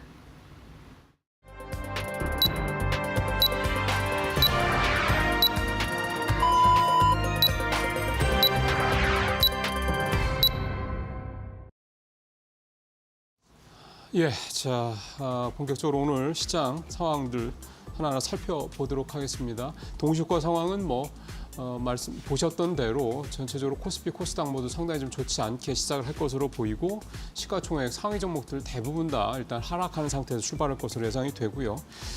조금 전에 이제 경제부총리, 그다음에 한국은행 총재, 금융위원장 등이 소위 말하는 빅4가 F4가 모여서 회의를 했고 거기서 나온 얘기가 이제 증환펀드는 10조 얘기가 되는데 시장 안정 조치를 언제든지 즉시 가동할 수 있도록 준비 중이다 이렇게 얘기를 했습니다. 그래서 오늘 장이 많이 빠지면 이제 증환펀드 자금이 들어올 것이다 이렇게 예상을 해볼 수가 있는 건데 지금 지수가요 상당히 좋지는 않습니다. 코스피 1.7% 지금 급락한 상태에서 출발을 해서 2,380선대까지 좀 내려왔고 코스닥은 2.2%나 좀 떨어져서 646선까지 내려온 그런 상황입니다. 예상했던 것보다 동시효과 상황보다 조금 더 낙폭이 큰 상태에서 지금 시장이 진행되고 있고 지금 이제 환율 잠깐 나옵니다만 지금 1,426원, 7원 가까이 급등을 해서 지금 환율도 좀 오르고 있습니다. 어느 정도 사실은 예상을 했었던 바이긴 한데 일단 월요일 장은 상당히 좀 깊은 충격 속에서 일단 시작을 하는 그런 모습입니다. 자, 두 분 시장 출발 상황 말씀을 좀 들어보기 전에 개장 상황을 좀 자세히 좀 살펴보겠습니다. 고은별 앵커 전해주십시오. 네, 월요일장 국내 증시 정치적 불확실성이 깊어져 가는 가운데 우리 시장 역시나 낙폭이 굉장히 깊은 상황입니다. 우선 양시장 일제히 하락으로 출발을 했고요. 유가증권 시장 1.54%가량 내리면서 2,390선, 그리고 코스닥은 2% 이상 빠지면서 646선에서 출발을 알렸습니다. 우선 금요일장 외국인이 현물에서는 매도를 함에도 불구하고 선물 시장에서 우리 증시를 좀 담아내면서 그래도 소폭의 기대가 있었는데 결국에는 우리 시장 양시장 일제히 하락으로 출발을 했습니다. 그렇다면 시가총액 상위 종목군들은 어떻게 출발했을까요? 환율의 부담감 속에 우선 유가증권 시장의 1위부터 5위 종목을 살펴보면요. 일제히 하락으로 출발을 했습니다. 삼성전자 0.74%, SK하이닉스 0.84%가량 하락하면서 시장을 좀 내리막길로 지금 끌고 있고요. 특히나 2차 전지 기업들 LG에너지솔루션이 2% 이상 빠지고 있습니다. 테슬라가 52주 신고가를 연일 경신하고 있는 것과는 상대적으로 다른 모습이 나타나고 있는데요. 일론 머스크가 보조금을 없애겠다라고 발언을 하면서 지난주 금요일 2차 전지 일부 종목을 중심으로 낙폭이 굉장히 깊었었죠. 오늘도 역시나 2차 전지 기업들 흐름은 좋지 않습니다. 삼성 바이오로직스 1.4%가량 하락, 그리고 현대차도 1.4%가량의 내림세를 보이면서 전반적으로 5위권 모두 다 지금 하락으로 출발했습니다. 6위부터 10위 함께 확인해 보시죠. 네, 6위부터 10위 보시게 되면요. 고려아연이 6위로 올라섰습니다. 3% 이상 상승하면서 오늘 187만 5천 원대에서 출발을 알렸고요. 상승폭이 더 커지고 있습니다. 다만 고려아연 금요일장에서도 변동성이 굉장히 컸습니다. 지금 변동성의 확장 국면에 접어들었고요. 거래가 되는 주가의 수가 점점 더 줄어들고 있는 만큼 이 부분을 좀 염두에 두셔야 될 것 같고요. 셀트리온 2%가량 하락으로 출발했습니다. 졸레어에 대해서 캐나다에서 좀 판매에 대한 기대감, 오늘 개장 전에 이야기가 나왔었는데 결국에는 시장의 분위기를 이기지 못하고 있는 분위기고요. 기아 0.74%가량 하락하고 있습니다. 완성차 기업들이 그래도 지수의 하락 대비는 버텨주고 있는 모습이고요. KB금융이 1.5%가량의 하락세 이어가면서 금융주들 좋지 않다는 모습 확인되고 있습니다. 다음 장 함께 보겠습니다. 네, 11위부터 15위입니다. 네이버도 하락하고요. 신한지주도 내림세, 그리고 포스코홀딩스도 2% 이상 빠지고 있습니다. 포스코홀딩스 같은 경우에는요, 지금 밸류에이션에 대한 매력이 좀 지속적으로 부각받고 있습니다만 아직은 좀 주가의 하락 추세는 이어지고 있고요. 삼성물산도 5일 차트를 보면은 최근에 꾸준하게 하락세를 이어가고 있다는 게 확인되고 있습니다. 다만 오늘 완성차 기업들 그나마 좀 버텨줬었고 현대모비스는 오히려 상승으로 출발을 했습니다. 다음 장 보겠습니다. 네, 15위부터 20위권 함께 확인해 보시죠. 삼성생명이 3%가량 빠지고 있고요. 카카오가 0.79%가량 하락, 그리고 메리츠 금융지수 2% 넘게 하락하고 있고 LG화학도 4%가량 빠지면서 화학 관련 기업들 전반적으로 투심이 여전히 좋지 않고요. HT 현대중공업 같은 경우는 3% 이상 빠지면서 조선주들도 힘을 못 쓰는 분위기가 나타나고 있습니다. 오늘 삼성생명은 결국에는 10만 원 선도 내어주는 모습이 나타나고 있고요. 카카오가 그나마 좀 버텨주는 모습도 함께 체크해 보셔야 될 것 같습니다. 다음은 코스닥 함께 확인해 보시죠. 네, 코스닥 시가총액 상위 종목입니다. 1위부터 5위고요. 역시나 일제히 하락으로 출발하는 가운데 알테오즈는 낙폭이 깊습니다. 3% 이상 빠지고 있고요. 리가켄바이오도 3.7%가량 하락하고 있습니다. 에코프로 그룹주들 0.85%에서 1.7%가량 내림세가 확인되면서 제약바이오 대형주보다는 그래도 하락의 폭이 그렇게 깊지는 않다는 점 체크해 보셔야 될 것 같고요. 다음 장 함께 확인해 보시죠. 네, 6위부터 10위입니다. 우선 10위권까지는 상승 출발한 종목이 단 한 종목도 없습니다. 휴젤도 2% 이상 빠지고 있고 엔캠이 4% 넘게 빠지면서 2차 전지 가운데서도 낙폭이 조금 다르게 나타나고 있다는 점 확인해 보셔야 될 것 같고요. 로봇 관련 기업들 지난주에는 괜찮았었는데 오늘 3.9%가량 레인보우 로보틱스가 하락을 하고 있고 JYP 엔터 같은 경우에는 무려 7% 이상의 하락세가 나오고 있습니다. 엔터주들 흐름 함께 확인해 보셔야 될 것 같고요. 다음 장 함께 살펴보시죠. 그동안 많이 올랐던 엔터주들 조정을 받고 있는 상황이고요. 리노공업 같은 경우 2.3%, HPSP가 3%가량 빠지면서 반도체 소부장 기업들의 흐름도 그다지 좋지 않습니다. 그 가운데서 파마리서치는 1.4%가량 하락하고 있고 오늘 삼천당제약이 4.7%가량 내리면서 결국에는 9만 1,000원대까지 주가가 주저앉는 모습입니다. 제약바이오주도 일부 종목을 중심으로 낙폭이 굉장히 크다는 점 확인해 보셔야 될 것 같고요. 다음 장 함께 확인해 보겠습니다. 네, 셀트리온 제약 3% 이상 하락하고 있고요. 그 가운데서도 2차 전지 신성 델타테크가 1% 이상 상승하고 있다는 점은 긍정적입니다. 이 섹터 내에서도 종목별 차별화 장세가 지속되고 있고요. 루닛 같은 경우에는 지금 호주에서 AI 관련된 임상시험에 돌입했다라는 소식이 전해졌음에도 불구하고 시장 분위기가 내리막길을 걷고 있는 가운데 1% 이상 빠지고 있고요. 다만 5일 차트를 보게 되면 추세적으로는 괜찮은 편입니다. SM 같은 경우에 3% 이상 빠지면서 오늘 엔터주들의 흐름이 다소 좋지 않다는 점 함께 확인을 해보셔야 될 것 같습니다. 지금 유가증권 시장과 코스닥 시가총액 상위 기업들을 함께 확인을 해봤는데요. 전반적으로 종목군들의 낙폭이 굉장히 깊게 출발을 한 상황입니다. 그렇다면 전문가들은 오늘 개장 상황 어떻게 바라보고 있을까요? 지금 바로 알아보시죠.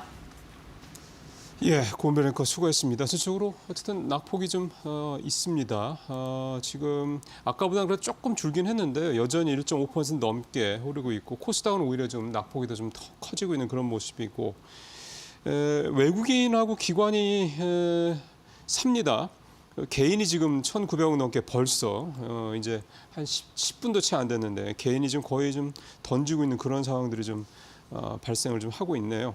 자, 이제 두 분 출발 상황 어떻게 좀 보고 계신지 말씀을 좀 들어보겠습니다. 먼저 김 대표님 어떻게 보고 계세요? 네, 일단 시장이 시작하고도 낙폭을 좀 줄이려고 하는 변화가 보입니다.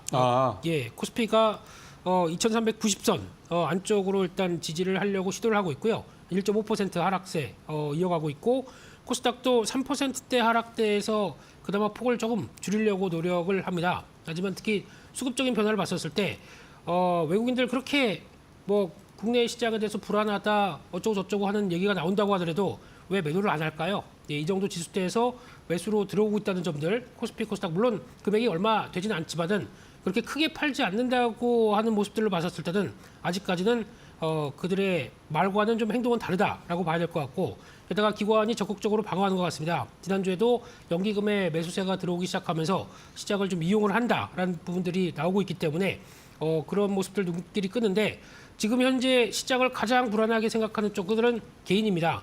코스피 쪽에서 벌써 2천억 가까이가 매도가 나오고 있다라는 점을 생각하게 되면은 시장을 어떻게 대응하셔야 될지 어느 정도 좀 윤곽은 잡으셔야 되지 않나 생각은 들고 있고요. 그런 관점 쪽에서 일단 환율 자체도 생각했던 것보다 혹시나 지난 고점 때 1,427원대를 넘어가지 않나 싶긴 했는데 아직 거기서 미묘한 변화는 좀 없습니다. 그렇기 때문에 일단 초반에 어느 정도 좀 불안감을 좀 잠재울 수 있는지 그런 시장 흐름들이 나올 수 있는지를 좀 더 눈여겨보셔야 될 것 같고요. 그런 가운데 섹터별로 보게 되면은 업종별 섹터별로 봤을 때는 코스피 쪽에서는 금속 쪽만 살짝 강하고 이거는 뭐 테마주 쪽의 종목들이라고 보니까 나머지 기계 장비, 화학 그리고 또 의료 정밀기계 쪽들이 생각보다 좀 낙폭이 좀 큽니다. 그런 쪽에서 대부분의 종목 변화들이 낙폭을 좀 이어가다 보니까 아직 시장 흐름들은 좀 기대할 게 없다고 하더라도 이 부분을 어느 정도 좀 잘 소화해 나가는지 일단 오전 9시 반 정도까지 동향들은 일단 보고 투자 흐름들을 결정하셨으면 좋겠습니다. 예. 말씀하신 대로 지금 좀 줄고 있습니다. 코스피도 1.3%까지 좀 낙폭이 좀 줄었고요. 코스닥도 2.5%까지 조금이지만 어쨌든 줄고 있습니다. 이 상황에서 좀 기관들 계속 순매수를 좀 늘려가고 있는 상황이고 외국인도 뭐 크지는 않습니다만 특히 코스닥을 순매수를 좀 외국인들 490억 좀 하고 있는 상황이고 개인들 순매도는 조금 전에 말씀하신 대로 좀 딱 정지되어 있는 그런 상황이네요. 자, 이번에 신일섭위원재 출발 상황 좀 어떻게 보십니까?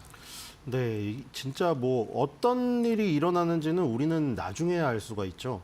근데 정말 미스터 마켓은 모든 거를 미리 알고 있는 게 정말로 신기합니다. IMF 때도 그랬고요. 2008년 서브프라임 때도 그랬고 9.11 테러 때도 그랬고 지금 계엄 때도 그랬고 코로나 때도 그랬고 지금 똑같은 모습으로 주봉이 무너지면서 코스피 주봉이 무너지면서 원달러 환율 차트는 치솟았거든요.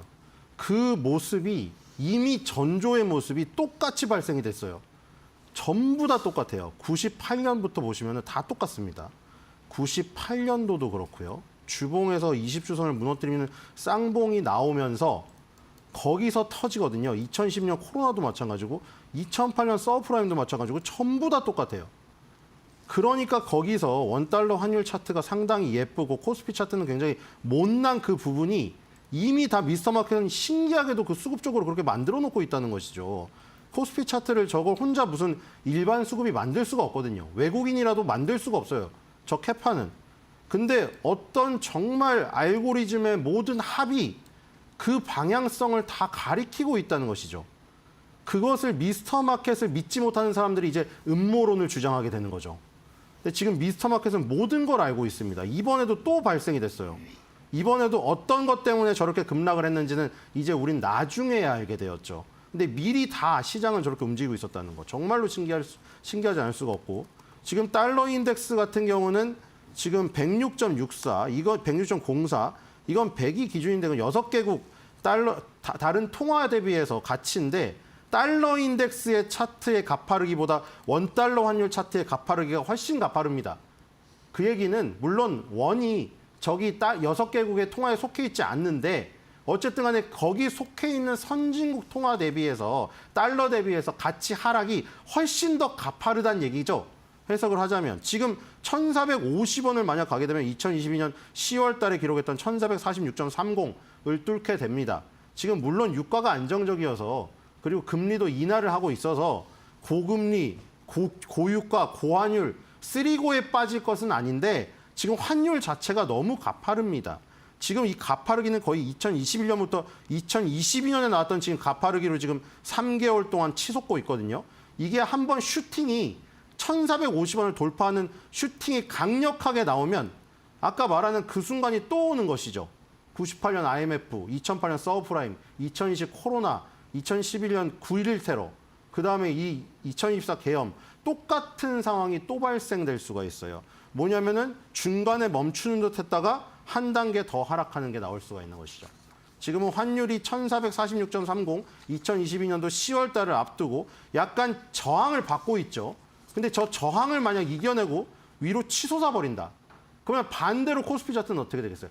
지지를 하는 듯 하다가 지지선이 무너지면서 한 번 더 언더슈팅이 나올 수가 있겠죠. 그러니까 지금 원달러 환율의 오버슈팅과 코스피의 언더슈팅 한 방이 더 남아있을 수 있음을 여러분들 경각심을 갖고 누누이 얘기했듯이 지금 와가지고 몇 거래일 남지도 않았는데 여기서 1년의 어떤 수익을 성과를 손실에서 수익으로 혹은 수익이 너무 적어서 수익을 더 많이 얻으려고 무리하게 더군다나 지금 대선 테마주밖에 할 게 없는데 거기에 엄청난 스팸 문자가 쏟아질 건데 그렇죠? 지금 다 스팸 과다 주의 종목으로 지금 지정될 거예요. 근데 그 스팸 문자를 받고 혹해가지고 만약에 건드렸다가 손이 디는 일이 없기를 정말로 희망합니다. 예, 신일섭 위원 말씀까지 들었습니다. 지금 시장 상황이 상당히 좀 엄중하다. 지금 상황에서 이를테면 저가 매수라는 이름으로 이제 섣불리 이제 시장에 접근하는 방식은 상당히 위험할 수 있다는 말씀을 다시 한번 좀 해주셨고요. 자, 지금 현재 9시 14분 한 40초 돼 갑니다. 현재 이 사실은 오늘 시장 분위기가 뭐 이런 상태에서 어느 섹터가 뭐 딱히 뭐 좋아 보이기는 쉽지 않을 것 같긴 한데 전체적으로 좀 시장의 관심이 좀 어느 섹터들로 가고 있는지 한번 살펴보도록 하겠습니다. 고은별 앵커. 네, 국내 증시 개장한 지 15분여 가까이 흐른 상황입니다. 싱크풀을 통해서 투자자들의 검색 빈도가 높은 섹터부터 알아보시죠. 네, 오늘 투자자들은 역시나 정치와 관련되어 있는 검색을 가장 많이 하고 있는 것으로 나타나고 있습니다. 대표적으로 미디어가 있겠는데요. 미디어 같은 경우에는요, 윤석열 대통령의 탄핵 표결이 무산됐다라는 그런 소식이 전해지고 있는 가운데 MBC 뉴스투표 시청률이 10%를 넘어섰다라는 소식이 전해지고 있습니다. 지금 많은 국민들 여러분들께서 지금 이러한 정치적인 형국을 보기 위해서 TV를 많이 보고 있고요. 이로 인해서 미디어 관련 기업들이 전반적으로 시세를 내고 있는데요.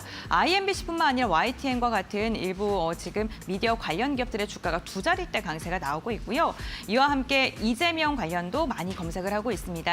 이재명 더불어민주당 대표와 관련해서 지금 차기 대권 주자에 대한 여론조사를 실시한 결과 52%가량의 지금 선호도가 나오면서 압도적인 1위를 차지했다라는 일부 언론의 보도가 나오고 있습니다. 이로 인해 오늘 다시금 좀 주목을 받고 있고요. 그 외에는 산발적으로 지금 섹터가 흩어져 있는 가운데 오늘 함께 보실 섹터 같은 경우에는 제약바이오와 함께 살펴보도록 하겠습니다. 제약바이오 섹터 같은 경우에는요, 미국 생물보안법 이슈가 있습니다. 국방수권법에서 제외되면서 연내 통과 가능성이 다소 낮아졌다라는 소식이 전해지고 있습니다. 국내 제약바이오 관련 기업들 생물보안법 통과에 대한 기대감 속에 주목을 받았었는데 이런 악재가 하나가 더 겹쳐졌다는 점 확인을 해보셔야 될 것 같고요. 드론, 2차 전지, 반도체, 미국 시장과 관련되어 있는 섹터군들 검색 많이 하고 있습니다만 국내 관련된 이슈가 더 크게 현재 국내 증시를 장악하고 있기 때문에 섹터 자체는 전반적으로 힘을 내지 못하고 있다는 점도 확인을 해보셔야 될 것 같습니다. 이렇게 투자들의 검색 빈도가 높은 섹터 싱크풀을 통해 알아봤고요. 그렇다면 수급 상황은 어떻게 흘러가고 있을까요? 코스피부터 살펴보시죠. 네, 오늘 유가증권 시장 외국인과 기관의 쌍끌이 매수세가 유입되고 있습니다. 최근 시장이 흔들리고 개인과 외국인이 매도를 할 때 기관이 꾸준하게 담아줬습니다. 지난주 내내 매수했고요. 오늘도 역시나 1,900억 원가량의 물량을 소화해주고 있고요. 외국인 같은 경우 소폭이지만 담아내고 있습니다. 다음은 코스닥 매매 동향 함께 확인해 보시죠. 네, 코스닥 같은 경우에도 외국인과 기관의 쌍끌이 매수세 유입되고 있습니다. 외국인 300억 원 이상 매수하고 있고 기관 역시나 280억 원가량의 물량을 담아내고 있습니다. 오늘 환율이 상대적으로 강세를 보이고 있는 가운데서도 외국인의 수급이 들어오고 있다는 점은 긍정적인데요. 메이저 수급이 과연 오늘 장 마감까지 이어지면서 국내 증시 하단을 그래도 방어해 줄 수 있을지 이 부분 확인해 보셔야 될 것 같습니다. 다음은 업종별 상승률 함께 확인해 보시죠. 네, 오늘 유가증권 시장 전 업종이 하락을 하고 있습니다. 그 가운데서도 비금속 광물이 2.8%가량 낙폭 보이고 있고 철강 및 금속도 2% 이상의 하락세, 운수 창고도 그리고 운수 장비도 전반적으로 하락이 나오고 있는 상황입니다. 그 가운데서도 오늘 음식용품이 0.62%가량 빠지고 있고요. 전기전자가 0.92%가량 빠지면서 지수의 하락 대비 그래도 좀 버텨주고 있는 업종군들이다라고 보시면 될 것 같고요. 다음은 코스닥 업종별 등락률 함께 확인해 보시죠. 네, 반면 코스닥은 좀 혼조세가 나타나고 있습니다. 지수단의 낙폭은 큽니다만 그래도 인터넷과 반도체, 출판, 매체, 복제 그리고 방송 서비스의 상승폭이 두드러지는데요. 다만 여기 지금 업종에 들어가 있는 종목군들을 보게 된다면 테마주 성향이 강한 종목들이 많고요. 역시나 정치 테마주로 엮이면서 무분별하게 급등락이 나오고 있는 종목군들이 많기 때문에 이 부분을 염두하시면서 시장 대응을 해보셔야 될 것 같습니다. 제약업종이 2% 이상 빠지고 있고요. 화학도 3% 이상 내리고 있다는 점 체크해 보셔야 될 것 같습니다. 다음은 상승률 상위 종목군들 함께 확인해 보시죠. 유가증권 시장입니다. 네, 오늘 1위부터 5위까지 보게 되다면요. 이재명 더불어민주당 대표와 관련되어 있어서 지금 테마주로 엮이고 있는 기업들이 대거 이름을 올리고 있고요. 안철수와 관련돼서 안철수 의원과 관련해서도 지금 써니전자가 두 자릿대 강세를 보이면서 상위권의 이름을 올리고 있다는 점 특징적입니다. 지금 전반적으로 정치 테마주 인물들이 거론이 되면서 산발적인 움직임 나오고 있으니까요. 이 부분 염두에 두셔야 될 것 같고요. 코스닥 상승률 함께 보시죠. 네, 코스닥 상승률도 역시나 마찬가지로 정치 테마주 성향이 강한 종목군들이 상위권에 이름을 올리고 이거 특징적인 게 IMBC와 YTN이 상위권에 이름을 올리면서 미디어 관련 기업들의 상승률을 주도하고 있습니다. 5일 차트를 보게 되더라도 시장의 분위기와는 정반대로 흘러가고 있는 성향이 나타나고 있습니다. 다만 급격하게 상승한 만큼 크게 하락할 수 있다는 점 참고하시면서 대응하시라는 점 말씀드리겠습니다. 네, 이렇게 개장 상황 함께 확인해 보고 계신데요. 그렇다면 전문가들은 오늘장 특징 좀 어떻게 바라보고 있을까요? 지금 바로 알아보시죠. 네, 뭐 섹터별로 보니까 딱 2개밖에 없군요. 미디어하고 정치 테마주 이 정도밖에 없는데 정치 테마주는 또 전국이 흘러가는 상황에 따라서 또 워낙에 그새 바뀌기 때문에 이제 현재로서는 좀 이재명 테마주들이 조금 눈에 띄는 모습이 좀 나타나고 있다고 봐야 되겠습니다. 그다음에 IMBC, 그다음에 YTN 주가가 상당히 좀 급등하는 모습이고요. 자, 두 분 시장 종목별 흐름 한번 어떻게 보고 계신지 말씀 들어보겠습니다. 김 대표님 어떻습니까? 네, 말씀하셨듯이 뭐 종목은 한정되어 있습니다. 그런 쪽에서 좀 낙폭을 줄이느냐 이 부분이 가장 큰 관건인 것 같은데 일단 눈에 그렇게 띄게 줄이지는 못하는 모습들인 것 같습니다. 아직 관망세가 좀 짙다고 봐야 될 것 같고요. 그런 쪽에서 YTN이 지금 거의 25%대 올라가기 시작합니다. 주말 사이에 보다 보니까 예능이 방송되는 예능이 0%가 나올 정도로 관심이 없다라는 쪽과 함께 드라마보다 더 드라마틱하다라고 하는 뉴스를 보시더라고 다들 YTN 뭐 또 관련된 쪽에 종목들이 IMBC 뭐 이런 종목들이 좀 강한 모습들이 아닌가 생각되고 있는데 항상 이런 이벤트가 있을 때마다 강한 종목들이기 때문에 그런 쪽의 변화 정도로만 일단 눈여겨보셔야 될 것 같고요. 그와 함께 또 지금 인물 테마와 관련된 쪽에서 정치 테마들이 강한 모습들을 보여주고 있는데 정책 테마 가운데서도 그래도 눈여겨볼 만한 종목이 코나이가 아닌가 싶습니다. 한번 상한가 들어갔고 여전히 강한 모습들을 보여준다라는 쪽에서 지역화폐 관련된 쪽에서 벌써 예산에 반영이 되기 시작했고 그다음에 또 혹시 새로운 또 정권이 들어서기 시작하게 되면 지역화폐에 대한 기대감들이 또 높아진다라는 쪽에서 코나이가 오랜만에 또 강한 모습들을 이어가고 있다라는 쪽들도 일단 눈길이 가고 있습니다. 마지막으로 신규 상장주 중에서 위츠라는 종목의 탄력이 강합니다. 최근 들어서 그렇게 크게 밀리지 않다가 오히려 전력 전송 솔루션 관련된 쪽에서 부각받는 업체다라는 쪽에서 시장에서 조금 더 매수세가 붙는 모습들이고요. 그와 함께 무선 충전 관련된 쪽의 솔루션에 대한 기대감들을 더 갖고 있다라는 쪽에서 충전 그리고 또 전력 관련된 쪽에 특별한 섹터의 종목이다라는 쪽에서 시장은 좀 더 반응을 한다고 보여지고 있습니다. 자, 김민수 대표님 어렵죠. 요즘 같은 이런 상황에서 사실은 뭔가 본다라는 게 쉽지 않은 그런 상황이긴 합니다. 자, 이번에는 신일수 의원 시장 또 종목별 흐름 어떻게 보시는지 좀 들어보겠습니다. 네, 오늘도 외국 증시와 연계된 가장 강한 끈 그거밖에 답이 없는 것이죠. 자, 일본의 6501입니다. 히타치 말씀드렸죠. 히타치가 지금 또 역사상 신고가를 가고 있습니다. 4,114엔이에요. 지금 2024년 10월 달에 4,147엔이 최고가거든요. 역사상. 지금 또 30엔밖에 남지 않았습니다. 지금 이렇게 되면 우리나라 HD 현대 일렉트릭이 40만 원 돌파를 다시 시도하겠죠. 지금. 그렇죠? 지금 요 세기를 보는 방법은 지금 몇 달간의 훈련에 의해서 보셨으면 지금 이미 알고리즘의 어떤 노예가 이미 되어 있으실 거라고 생각을 합니다. 그렇죠? 저희가 알테오젠에서도 했고 한화 에어로스페이스에도 했고 그 후속에 LIG 넥스원, 현대로템, 그다음에 알테오젠 밑에 리가켄바이오 펩트론으로 가는 그 부분, 메리츠금융주주, JB금융주주에서 KB금융주주, 하나금융주주로 확산되는 그 부분 다 했죠. 조선주에서도 똑같이 했죠.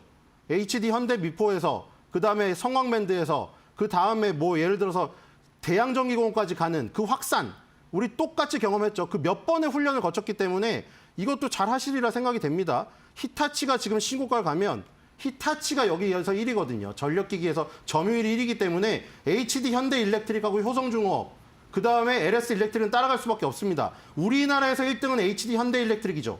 1등주를 가리는 건 어떻게 가리는 거예요? 차트가 이쁘면 됩니다.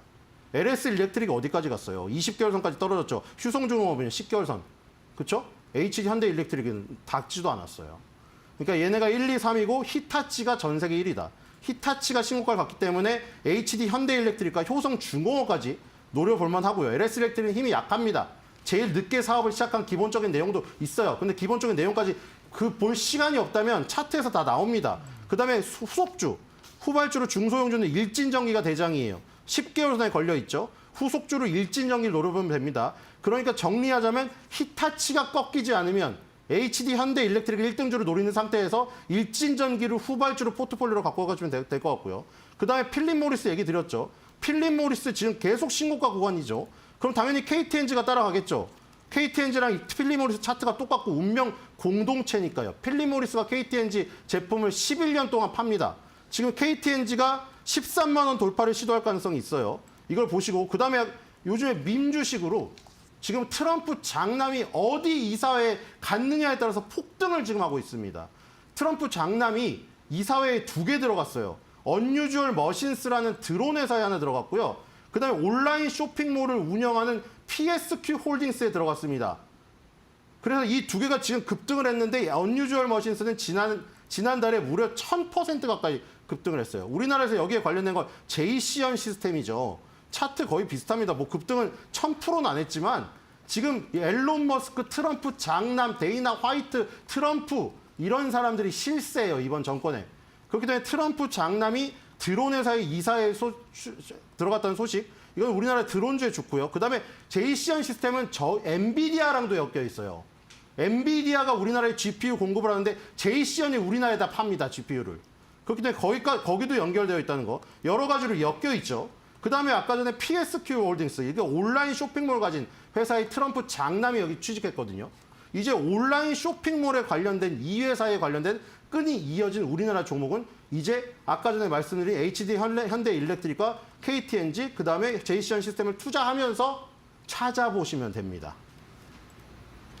네, 알겠습니다. 이렇게 우리 시장에서 그래도 눈여겨볼 만한 종목에 대해서 이야기를 했고요. 역시나 미국이나 일본 글로벌 증시와 연동돼서 버텨주는 종목군들이 있다라고 말씀을 해주셨습니다. 그렇다면 오늘 장 키포인트 두 분께서는 어떻게 선정하셨을지 궁금한데요. 먼저 김민수 대표님 어떻게 선정하셨을까요? 네, 장 초반에는 덜 빠지는 듯하게 만들어 놓고 다시 이번 시가를 이탈하면서 시장이 조금 더 무거워집니다. 외국인들은 전혀 관망세로 보여주고 있는데 그래도 현선물 매도세로 살짝 바뀌었다 이런 모습들이 아무래도 좀 시장에는 부담으로 간다고 봐야 될 것 같고요. 그쪽에서 개인 쪽의 매도세를 기관이 소화를 하는 모습들로 보여주고 있는데 이게 얼만큼 그리고 또 특히 지금 같은 쪽에서 장중에 뉴스 하나만 나오게 되면 충분히 출렁이는 모습들이 나올 수 있다 보니까 그런 관점 쪽에서 너무 일단 시장에 대해서 좀 견딜 수 있는 전략들을 만들어 가시는 게 제일 좋지 않나 생각되고 있고요. 그런 쪽에서 어떤 이 단기적인 이런 어떤 정치 리스크와 함께 단기 저점을 만들어 갈 수 있는지에 대한 여부들 이번 주 초반에 계속 또 확인하는 게 중요하지 않을까 생각되고 있습니다. 네, 알겠습니다. 이번 주 초에는 변동성이 좀 더 이어질 수 있다라고 이야기를 해주셨고요. 그럼 신 의원님께서는 오늘 장 키포인트 어떻게 보셨을까요? 네, 대선 테마주만 기승 부리는 시장, 대선 테마주 절대 매매 금지이고요. 98년 IMF, 2008년 서프라임, 2011년 9.11 테러, 2020년 코로나, 2024 개헌까지 주봉, 월봉 차트와 원달러 환율 차트, 데칼코마니로 갈라지는 거 다시 한번 지금 확인해 보십시오. 역사는 똑같이 반복됩니다. 그리고 코스피 차트랑 원달러 환율 차트는 누가 일부 세력이 조작할 수 없는 차트이기 때문에 거짓말을 하지 않습니다. 20년, 30년, 40년, 50년간 반복되는 이 역사 속에서 절대 확률, 그 확률을 잊지 마시기 바랍니다. 네, 알겠습니다. 두 분 말씀 오늘 여기까지 듣도록 하겠습니다. 고맙습니다.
자, 오늘 마지막 코너죠. 오늘장 선발 좀 가도록 하겠습니다. 잠시 시장 잠깐 보면 낙폭이 더 커지고 있습니다. 코스피 마이너스 2.1%, 코스닥은 마이너스 3.6%까지 지금 떨어지고 외국인도 코스피는 마이너스로 돌아섰고, 이제 그런 상황입니다. 개인이 현재 2,296억 팔고 있는 그런 상황입니다. 개인들이 지금 계속 낙폭이 좀 커지는, 던지는 그런 상황이 좀 벌어지고 있는 상황입니다.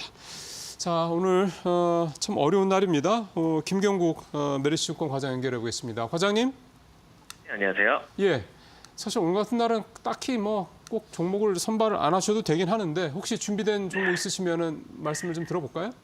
일단 시장이 오늘 그 급락세로 좀 연출하고 있기 때문에 종목 추천에 대한 이야기를 계속 좀 드리고 있는 입장에서 좀 죄송한데, 일단 그래도 일단 시장의 종목은 항상 좀 관심을 가져야 될 이슈이기 때문에 오늘은 HD 현대중공업을 가져와 봤습니다. 일단은 동사 투자 포인트 좀 몇 개 말씀드리도록 하겠습니다. 일단은 동사 같은 경우에는 글로벌 1위의 대형 조종사로서 신조선가 상승을 좀 주도하고 있는 상황이고요.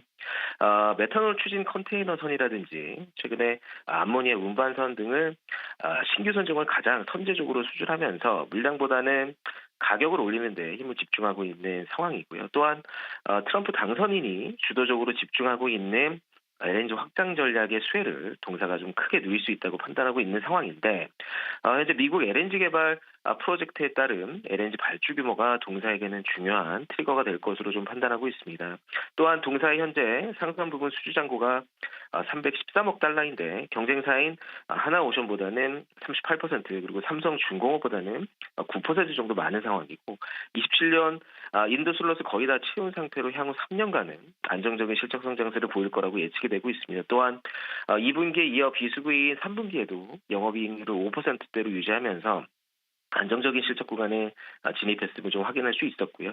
적자의 주된 요인이었던 해양 프로젝트들도 차례로 인도되면서 실적 개선에 도움을 줄 거라고 판단하고 있습니다. 또한 시장에서 예측하는 해양 프로젝트 매출액이 27년 7천억대로 예상을 하고 있는데, 수주 가능성이 높은 국내 프로젝트 3개를 프론트로그로 확보하고 있어서 이 중 일부를 수주한다면 해양 실적 개선으로 BPS 추정치를 좀 상향시키는 요인이 될 거라고 보고 있고요.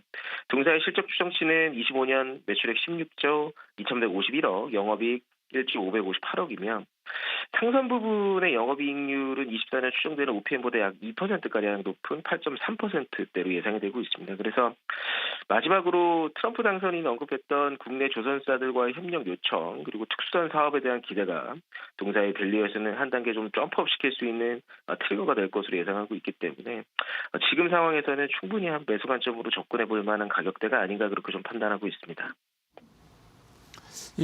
사실은 오늘 장은 이렇습니다만 HD현대중공업 같은 회사야 크게 물론 단기적으로야 지금 주가가 조금 빠질 수도 있겠습니다만 근본적으로 펀더멘털에 큰 무리나 향후 성장성에 우려가 있는 종목은 아니니까요.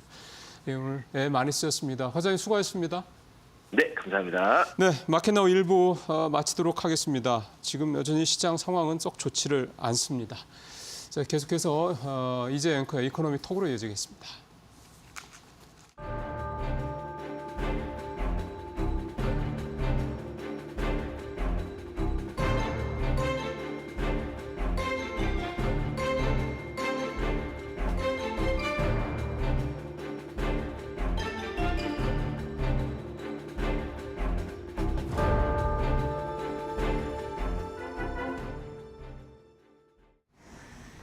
네, 비상계엄 사태 그리고 탄핵 정국, 나라 분위기 굉장히 어수선하고요. 금융시장의 혼란도 가중되고 있습니다. 그래서 오늘 주간 증시호는 이경민 대신증권 부장님을 좀 모셨습니다. 함께 긴급 진단 또 해드리도록 하겠습니다. 부장님 어서 오세요. 네, 안녕하십니까. 네. 개장하자마자 두들겨 맞고 시작한다 이런 생각이 좀 강하게 듭니다. 코스피 같은 경우에는 2,374점까지 내려가기도 했고 코스닥이 지난 거래일 52주 최저가로 떨어졌는데 오늘 낙폭을 또 확대해서 장중 저점 3%까지 추가 하락하는 모습인데 심리가 굉장히 무섭다라는 또 생각을 하게 됩니다. 어떻게 보고 계십니까? 지금 시장 흐름들을 보면은 외국인이나 기관이나 오히려 기관은 좀 매수 우위를 보여주고 있고요. 외국인 매도는 제한적이고 개인은 좀 매도를 하고 있는데 뚜렷한 매도 주체라고 할 수 있을 만한 힘은 강하지 않습니다. 그런데 시장은 엄청나게 밀리고 있죠. 그만큼 심리적으로 굉장히 위축되지 않았나라는 생각을 합니다. 가뜩이나 뭐 불안정한 흐름들을 보여주고 심리적으로 위축되고 수급도 굉장히 응축된 눌려있는 상황이었는데 정치적 불확실성까지 가세하면서 좀 엎친 데 덮친 격이 아닌가라는 생각을 하고 있습니다. 그래서 저희가 12월 전망, 12월 초에 전망 자료를 내면서 이거 조금 워스트 시나리오로 갈 수도 있다라는 언급을 드렸었는데 예상치 못했던 정치적 불확실성이 들어오면서 진짜로 뭐 어떤 어마어마한 악재가 들어온 건 맞긴 하지만 그렇다고 해서 펀더멘탈이 지금 막 뭉개지는 건 아니거든요. 오히려 12개월 선행 EPS는 좀 안정을 찾아가고 있고 실적 전망도 안정을 찾아가고 있는데 심적 위축 그리고 수급 불안 뚜렷한 매수 주체가 부재한 상황에서 약간의 매도만으로도 시장이 무너지는 그림들이 지난주에 이어서 이번 주 초반에도 좀 이어지고 있다고 볼 수 있겠습니다. 네, 시장 전반적인 느낌을 한번 쭉 총평을 해주셨고요. 네. 이제 하나하나 좀 알아보도록 하겠습니다. 부장님께서 그 증시 이제 방어력이 취약해지면서 네. 이 주식을 이제 받아줄 곳이 없는 게 네. 약간 이제 문제다 이렇게 좀 언급도 해주셨고. 특히 국내 정치적인 불확실성이 확대가 되면서 지금 문제는 외국인은 이제 지속적으로 팔았지만 개인이 매물을 던지고 나가는 게 좀 네. 우려스럽거든요. 오늘 시장에서도 코스피가 3천억 넘게 매도하고 있는 상황에 코스닥 역시 한 700원 가까이 매도하는 모습 나타나고 있습니다. 결국 이제 심리가 떠나게 하나요, 국장을. 예. 되게 당황스러운 게 네. 시장에서는 매수 매도가 있어서 누구는 사면 누구는 팝니다. 근데 파는 사람만 포커스를 맞춰서 이래서 불안하고 저래서 불안한 거라기보다는 네. 지금은 조금 내부를 봐야 되겠죠. 지금 시장이 좀 흔들리고 있는데 기관이 12월 2일부터 지난 주말까지 1조 5,700억을 샀습니다. 그리고 프로그램 매수로 6,577억이 들어왔고요. 그리고 외국인도 현물에서는 좀 매도 우위였지만 선물 시장에서는 12월 들어서 1조 1,370억을 샀습니다. 네. 12월 4일 빼고 4거래일 동안 샀거든요. 무슨 말씀을 드리냐면 지금 12월 계절성이 수급적으로 나타나고 있는 모습은 보여주고 있어요. 12월 계절성이라고 한다면 연말 배당락 때문에 외국인 선물 매수, 기관 프로그램 매수가 들어오는 패턴인데 그런 것들이 좀 들어오면서 좀 나타나고는 있지만 개인의 매물 출회로 조금은 시장을 흔들리거나 또는 매수를 보여주고는 있지만 장중에 매도가 나오는 것만으로도 시장이 굉장히 급격하게 떨어지는 모습들을 보여주고 있거든요. 아직까지 수급이 굉장히 얇아져 있고 심리가 위축돼 있는 상황에서 불안정한 흐름을 보이고 있지만 수급적으로는 지금 저가 매수하는 특히 외국인과 기관 쪽에서는 저가 매수하는 움직임들이 조금씩 감지되고 있어서 저는 개인 투자자들의 매도가 당분간은 좀 매물 소화 과정을 거칠 수 있다 하더라도 시장이 더 나빠지는 그림까지는 아닐 거다. 12월 수급 계절성, 연말로 가면 갈수록 이 계절성이 좀 더 뚜렷해지거든요. 따라서 이번 정치적 불확실성이 어느 정도 선반영되게 된다면 시장은 좀 바닥을 잡고 턴어라운드 하지 않을까라는 예상을 하고 있습니다. 네. 사실상 그동안 개인 투자자들이 구원투수 역할을 해줬는데 매물을 좀 쌓아놓고 있다 보니까 걱정스러운 부분은 있었으나 외국인과 기관의 저가 매수가 들어와서 어느 정도 이제 쿠션 역할을 해주고 있다 이런 생각이 듭니다. 말씀도 잘 해주신 것 같고요.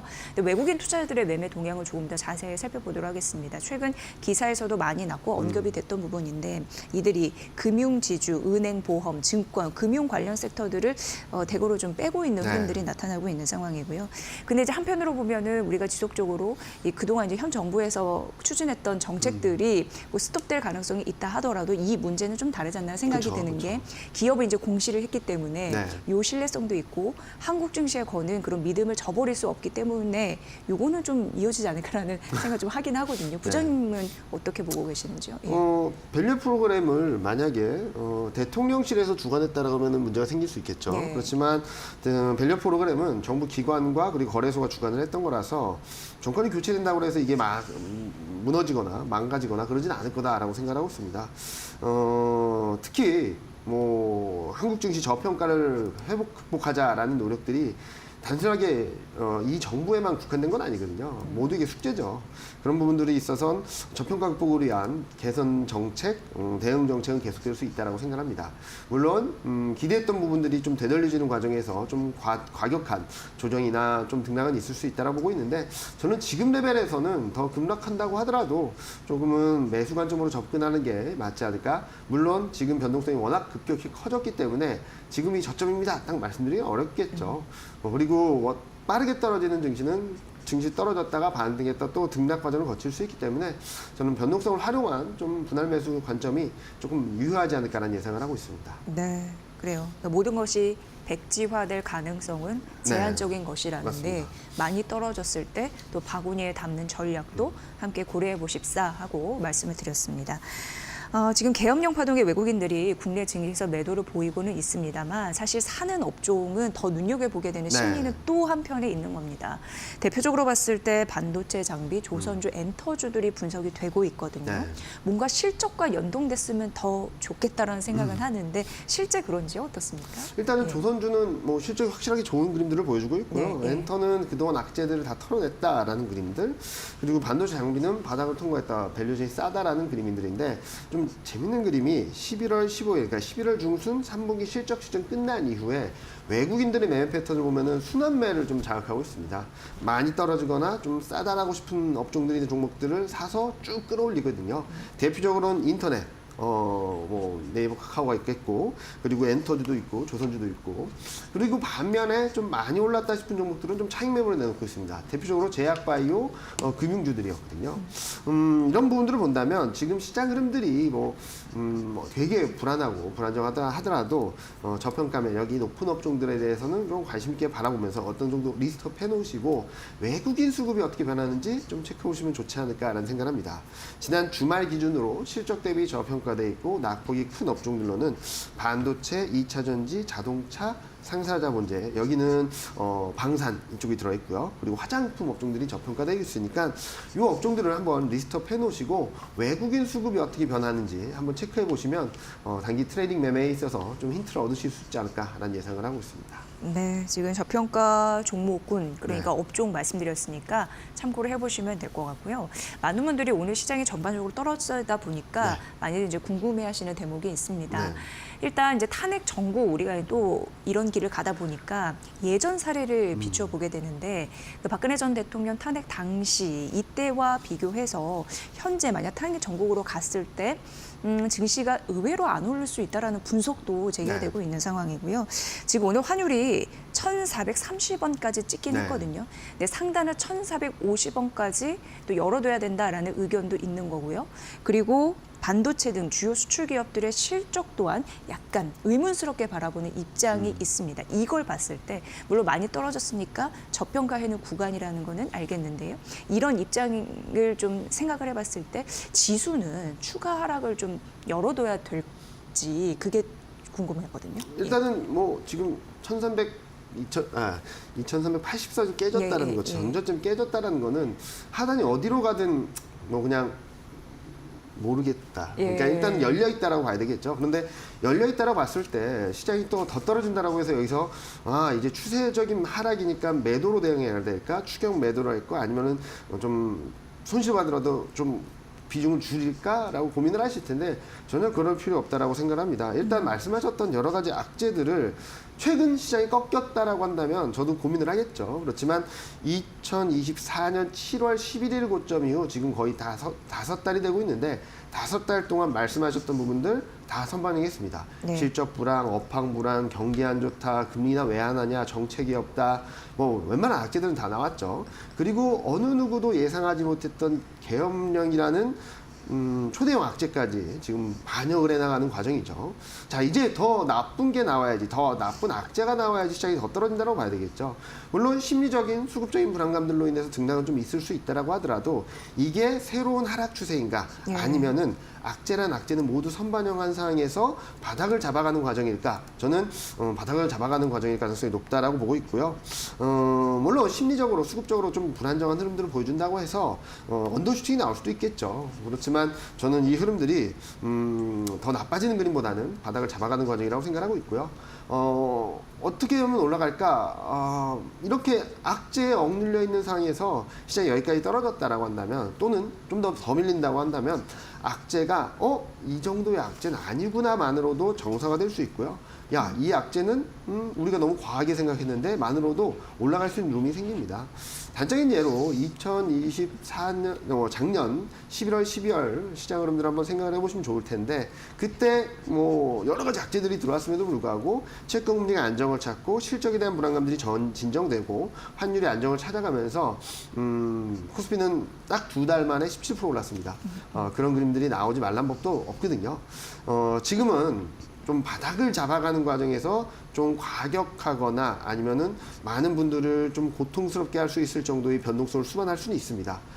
그런데 이 변동성을 좀 적극적으로 활용하시거나 또는 버티는 변동성이 돼야지 여기서 따라서 하락세에 따라서 움직인다면 좀 손실을 확정짓는 것이라서 저는 지금은 좀 버티자 또는 현금 비중이 있으신 분들은 좀 비중을 확대할 기회가 왔다라고 생각을 하고 있습니다. 네, 아무래도 이 방송을 보시는 시청자분들이 궁금해하시는 우려스러운 점 제가 대신 이경민 부장님한테 다 여쭤본 것 같습니다. 그 결과 지수 급락, 저가 매수 공식이 좀 유효한 걸로 좀 생각하시면 될 것 같고요. 부장님께서 반도체 2차 전지, 자동차 상사 자본재, 화장품 섹터가 저평가 영역에 있으니 저가 매수 고려해봐도 괜찮은 전략 같다라고 말씀해 주셨습니다. 자, 올해 마지막 FOMC 18일과 19일 또 대기를 하고 있습니다. 큰 산이 하나 있습니다. 예정대로 금리 인하가 과연 될까에 대한 시장 컨센서스가 굉장히 궁금한 상황인데 이번 주 또 11월 CPI, 소비자 물가지수, PPI, 생산자 물가지수가 발표 앞두고 있는 상황입니다. 최근 고용 시장도 아주 나쁜 건 또 아니라는 거 확인했고요. 부장님 어떤 게 관전 포인트일까요?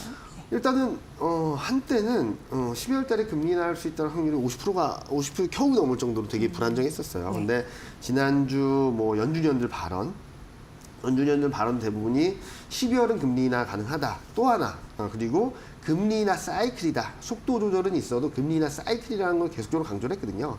그러다 보니까 현재는 12월 금리 인하 확률이 80%를 넘었고 더 중요한 거는 25년 금리 인하 컨센서스가 한때는 한 번 금리 인하한다라고 그랬거든요. 근데 지금은 3번까지 좀 정상화되는 과정이라서 통화정책적인 측면에서 굉장히 위축되었던 부분들이 좀 정상화되었다. 이런 과정을 코스피가 정치적 불확실성으로 못 누린다는 점들이 굉장히 뼈아프다라고 볼 수 있겠는데 이런 상황에서 이번 주에는 CPI, PPI가 발표되죠. 컨센서스에서 크게 벗어나지 않는다면 저는 물가에 대한 부분들을 통화정책에 그렇게 위축시키는 변수는 아니다라고 생각합니다. 컨센서스는 반등을 예상하고 있는데 영향력은 크게 벗어나지 않으면 좀 제한적이다라고 생각하고 있고 그 이유는 유가나 이런 쪽들이 영향력 때문에 반등을 한 거지 서비스 물가나 이런 것들이 올라온 건 아직 아니거든요. 그래서 일시적이다라는 인식이 커지게 된다면 12월 금리 인하 가능성 그리고 25년 금리 인하 사이클에 대한 컨빅션은 조금 더 높아질 수 있겠다라는 전망을 드리고 있습니다. 네. 연말 중국 정부의 추가 부양책이 나올 수 있을까라는 기대감이 결국 중국 증시는 올리고 있는 상황입니다. 상하이 종합지수가 3,400선 20여일 만에 다시금 넘기도 했고요. 어쨌든 이번 주에 눈여겨볼 경제지표 있다고 해서 이걸 마지막으로 좀 질문 올려드리도록 하겠습니다. 그죠. 지금 말씀드렸던 대로 미국도 괜찮고 중국도 괜찮은 그렇게 때리기를 하는데 미국 쪽에서도 그런데 버티네요. 한국은 참 또 국내 변수로 인해서 소외된다는 점이 좀 가슴 아프다라고 볼 수 있겠는데 다시 말씀드리면 그게 좀 완화되면 좀 빠르게 따라갈 수도 있거든요. 그런 것들을 한번 생각해보자는 말씀드리면서 중국은 좋아지고 있습니다. 많은 분들이 걱정을 많이 하셨을 텐데 경제 지표들 올라오고 있고요. PMI 예상보다 다 서프라이즈를 기록했고 그리고 이번 주에는 CPI, PPI가 발표될 텐데 전월과 크게 변화가 없는 상황에서 좀 주목해서 볼 부분은 11월 수입입니다. 수입 증가율이 전번 10월 달에는 마이너스를 기록하면서 아직 소비 안 올라왔네 라고 했는데 이번에 플러스 반전한다는 전망이 들어와 있거든요. 이게 어떻게 해석되는지를 좀 봐야 될 거라고 생각합니다. 그리고 다음 주에는 또 이제 실물 지표가 발표될 텐데 전반적으로 경기가 조금씩 살아나는 그림이 나오고 있거든요. 특히 중국은 소비 증가율이 지금 2달 연속 반등을 했고 다음 달에는 3달까지도 반등을 할 수 있는데 소비 개선이 좀 가시화되면서 시장 흐름들이 좀 더 안정을 찾아가지 않을까라는 생각을 합니다. 자, 그러면은 중국 경기는 바닥을 통과했나? 저희는 바닥을 통과했다라고 생각하고 있고 점차 경기 회복에 대한 가시성을 높여주게 된다면 중국 증시뿐만 아니라 한국에도 분명히 훈풍이 불어올 수 있다라고 생각하고 있습니다. 네, 오늘 이경민 부장님의 분석을 들어보니까 그래도 최악은 지나가고 있구나 그런 과정이구나 이 생각이 듭니다. 탄핵 전국 불확실성에 대처하는 국내 증시 전략과 더불어서 이번 주 여러분이 꼭 주목하셔야 할 경제 지표까지 두루두루 살펴드렸습니다. 주간 증시 온이었고요. 이경민 대신증권 부장의 분석이었습니다. 부장님 잘 들었습니다. 고맙습니다. 네, 감사합니다. 네, 지금 뭐 비상계엄 사태가 탄핵 대치 전국으로 이제 번지자 지금 정치적 혼란이 좀 가중되면서 시장도 심리적인 타격을 입고 있는데 이경민 부장님이 말씀해주신 대로 저점 매수 그런 전략이 또 유효하니까 여러분 이럴 때 위기를 기회로 바꿀 수 있는 전략 잘 취해보시길 바라겠습니다. 저는 잠시 후에 마켓나우 2부에서 오전장 전략 이어서 전해드리도록 하겠습니다. 잠시만 기다려 주십시오.